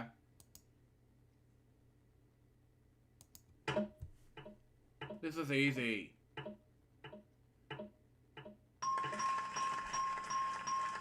$1,000, okay.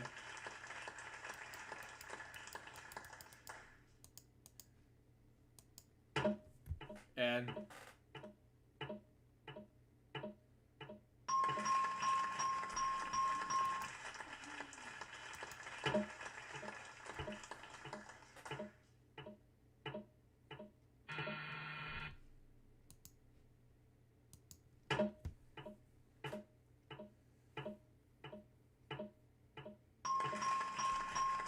not bad.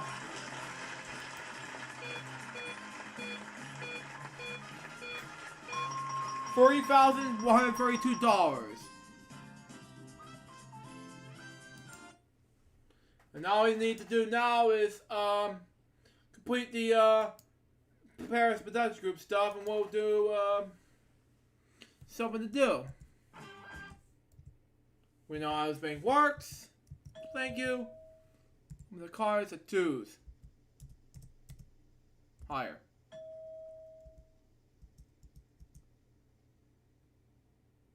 No. Start over.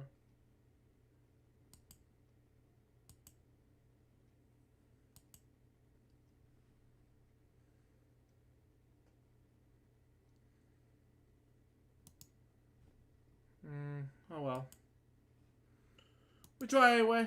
Let's try again.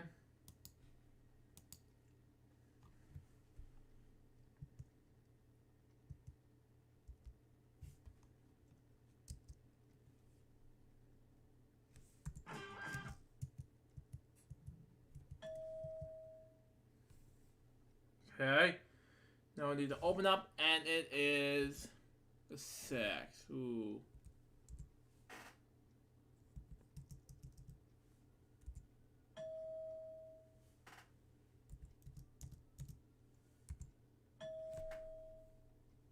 Do not need to change the 9.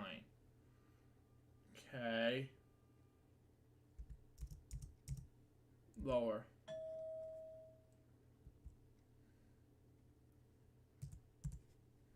Another 8.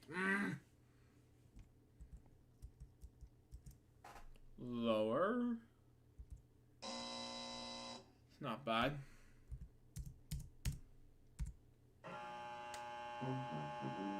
Come on!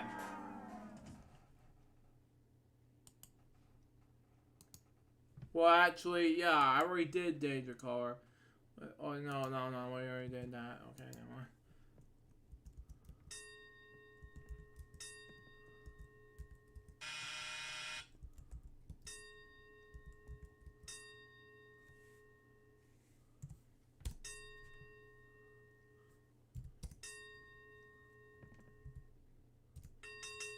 It's not bad. Okay. $25,000. Now let's get the Danger Caller right now.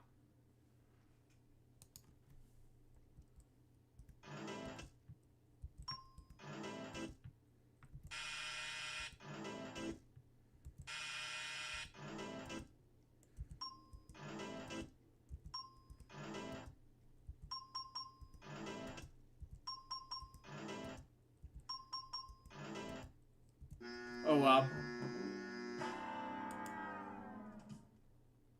Not bad. Moving on to number 3. Okay, no.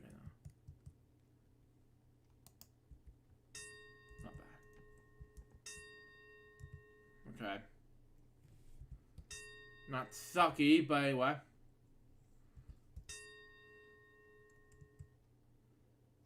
2, 3, 4. One more, I win 25,000. 9. Not bad, 25,000. Okay. Okay, I didn't do anything much, but we're gonna quit this anyway and move on to the last segment of the day, and that is of course OpenMU stuff. And we're gonna play just one game of OpenMU, and you think that's enough, don't you think? Yeah, because I think one's enough. And that's, of course, invitation for the NES. Yeah, that's true. Yeah. The category is what you were doing. Oh my God, help me. I don't know. OSTLLNA. Yeah. Well, how about this? How about this? LJPCBM. Oh, LJPCBM. Those are only 6 consonants, man. Okay, well, how about this? LJP OSE. What? I don't know. It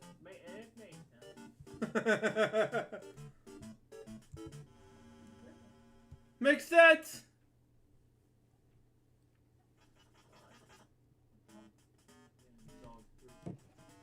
The pie.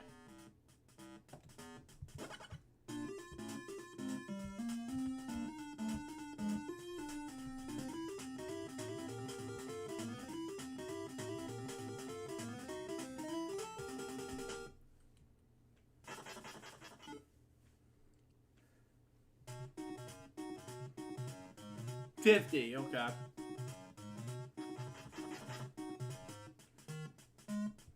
I know this is. It's a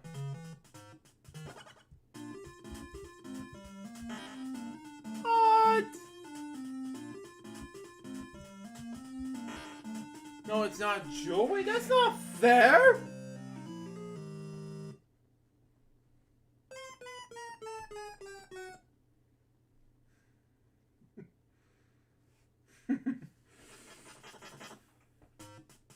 I know this is now. Okay, move on to the 5.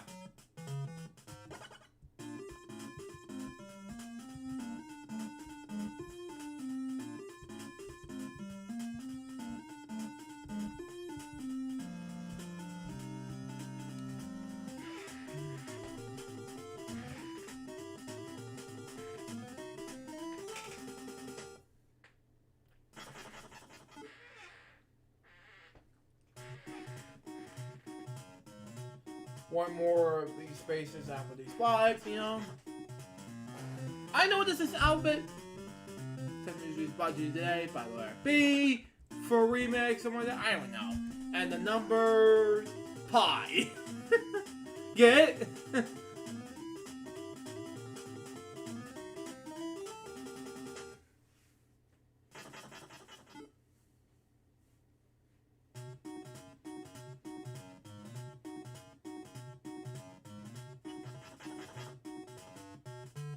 Man-made. It's a door.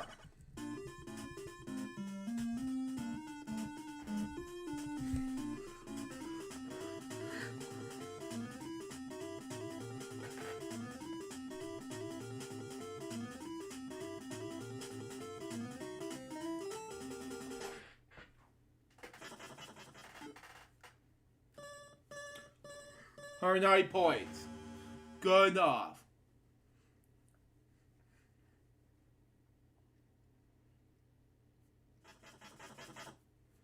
Leisure, okay.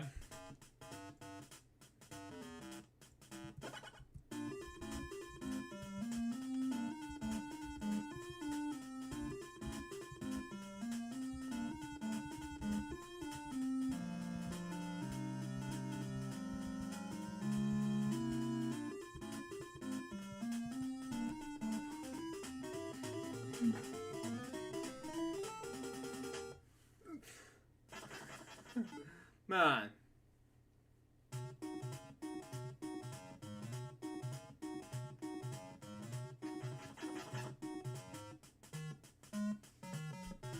What's this?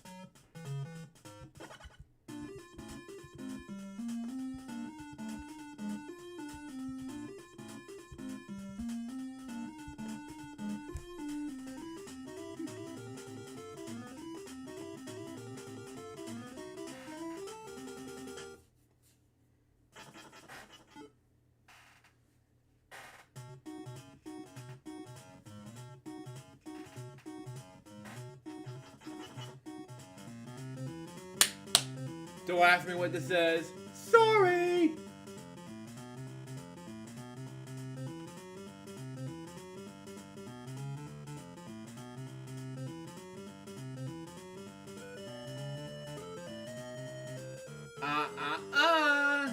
Sorry!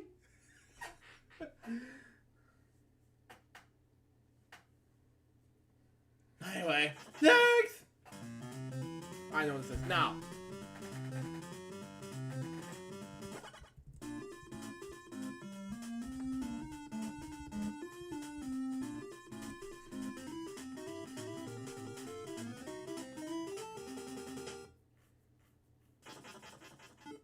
Boy. Hey Luke, that was toothpaste, by the way. Oh! Toothpaste! Mm-hmm. What am I gonna do? Next one is drop. Yeah, I know what this is now. Yep. Yeah, the last one is toothpaste to brush your teeth with. Oh, crap! I know.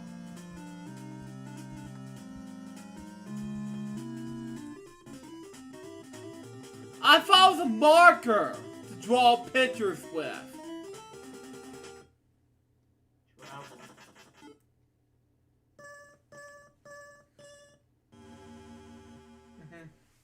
It has to be Well, what's we call in this there, book. there is a thing in the category. Tool. Okay. Things. Rogue Show remix. It's a. I don't know. W? WXY9. What? Wagon? No! Cool. Wagon Train! It's a Wagon Train, duh!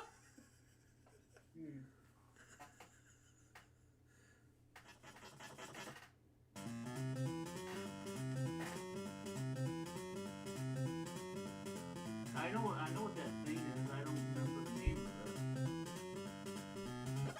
it. I know what this is now. I think it was a wheelbarrow.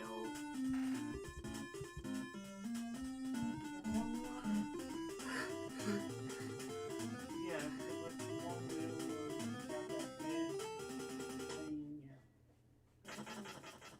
There's a wheelbarrow. Pink puzzle. I mean, green puzzle, excuse me. That's Office. Your least favorite category. It's a table. I know what this is. Well, I know Microsoft Office, yeah, I mean, Office in general, yeah. Don't mean all. Yeah. Yeah.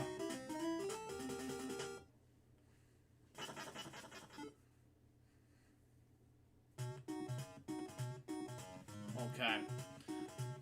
Your puzzle should be whatchamacallit or something. Science! Okay, my least favorite category right now. Okay. It is going to be telephone. It had to be something.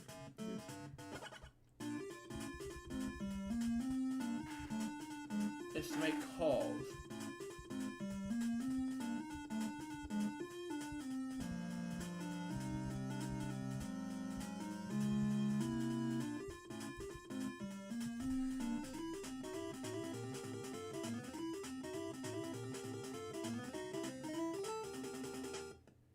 Yeah, I saw that in 2011. It's just me, yo.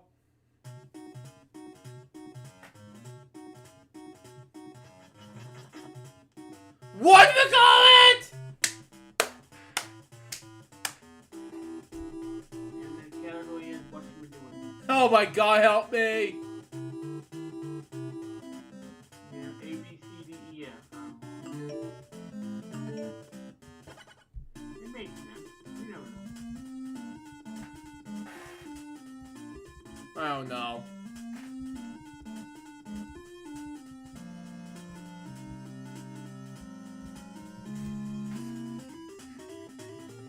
Got it! It was easy. Watching my poopy. I don't know. What?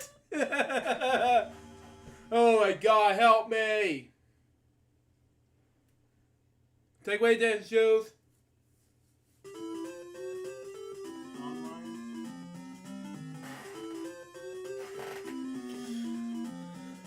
How about this, Luke? Sun whisk. What? Fake dance shoes, and I don't have much time left after this, but for right now, let's get to the notes, and we'll get to Josh's topic, and then we'll wrap things up. But first, No wheel on the PS4. no wheel, unfortunately, because you had to go in about 30 minutes, you know? Yeah, that's true. Oh, and I saw the photo, Luke, Cartoon Explosion 5. I see it. Yep. You know what I should have done, Luke? Before we started the show, I should have sent you the PNG format of it, so you can actually have it sitting on top of the OBS player. That's what I should have done. Yeah, that's what you should have done. Yeah. Still. Yeah, well, I didn't think about it, Luke, because I was getting stressed and all. Yeah, I agree. Anyway. Go ahead with the notes, and we'll wrap it up. Okay, notes and Josh's topic, we'll wrap things up. Okay. Yeah, DC fan. And I do want to say too, Luke. At the end, I want to say about where they can show support of my art and stuff on DeviantArt. Okay. But Okay. go ahead with the notes. Okay. First things first. Well, in between the weekend and all, we got Switch Saturdays episode 12, PS4 Tuesdays episode 18 through 21, LGBT Ads episodes 657, 658, Ripley's We Were Not episodes 228 to 245, and a double birthday game show party announcement featuring me and Chris Rodman. And if you watch this, Chris, for you. And 26 marathon day number 17. Then June 20th, 2021, we got 26 marathon day number 18. June 21st, it's the news hour with Jim Lehrer from February 28th, 2003, voiceover dub, featuring on these two websites that I saw from Alex Paris. Like, with the dress guy video that I have seen but it's SpongeBob video. It's on YouTube, but that's just me. Episode 26 marathon day number 19. Then we got June 22nd, 2021. We got LGBT Hangouts episode 3. Followed by 26 marathon day number 20. Then June 23rd, 2021, we got not one, not two, but 6 episodes about to react. And 26 marathon day number 21. And then June 24th, 2021 will be our special 4th of July event, which we release 4th of July weekend. So be on the lookout for that. And 26 marathon day number 22. And before we wrap things up, before we get to Josh and his topics, let me just remind you about where we get back into these two things. One, it's going to be the 25 launch day marathon.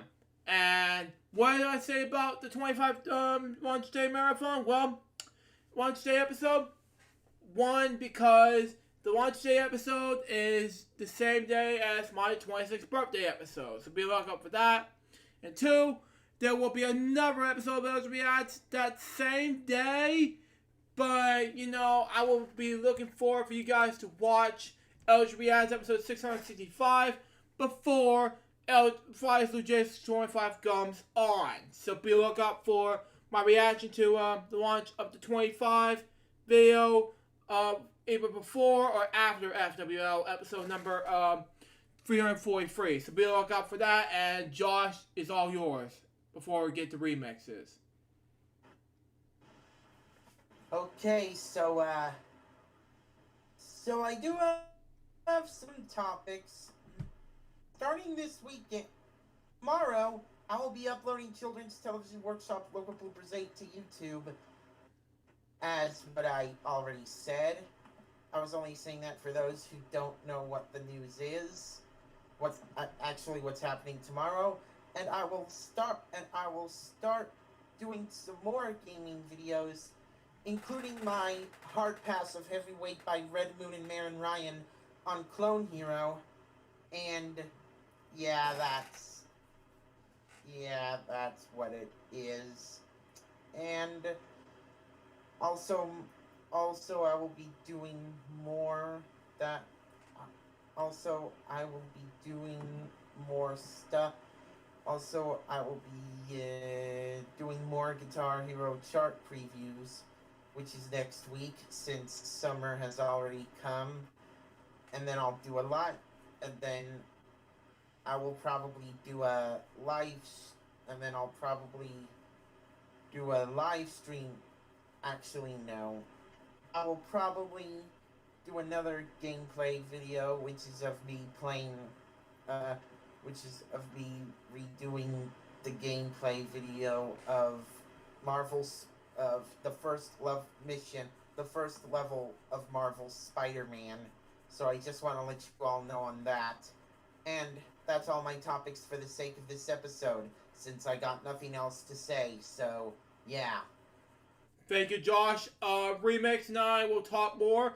Josh, Remix, it's all you on what's going to happen before we wrap things up on celebrating the 5th anniversary. Before we go. Remix?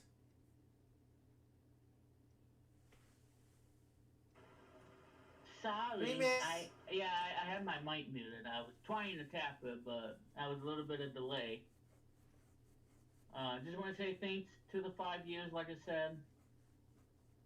And, yeah, there'll be more stuff happening. And the next week, I'll be sharing something special for you all.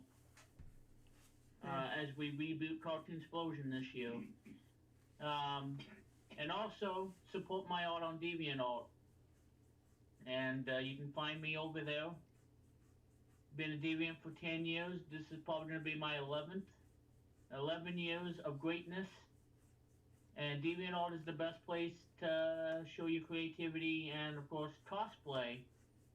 Like I talk about on this episode of FwL, dressing up as Zelda from Skyward Sword.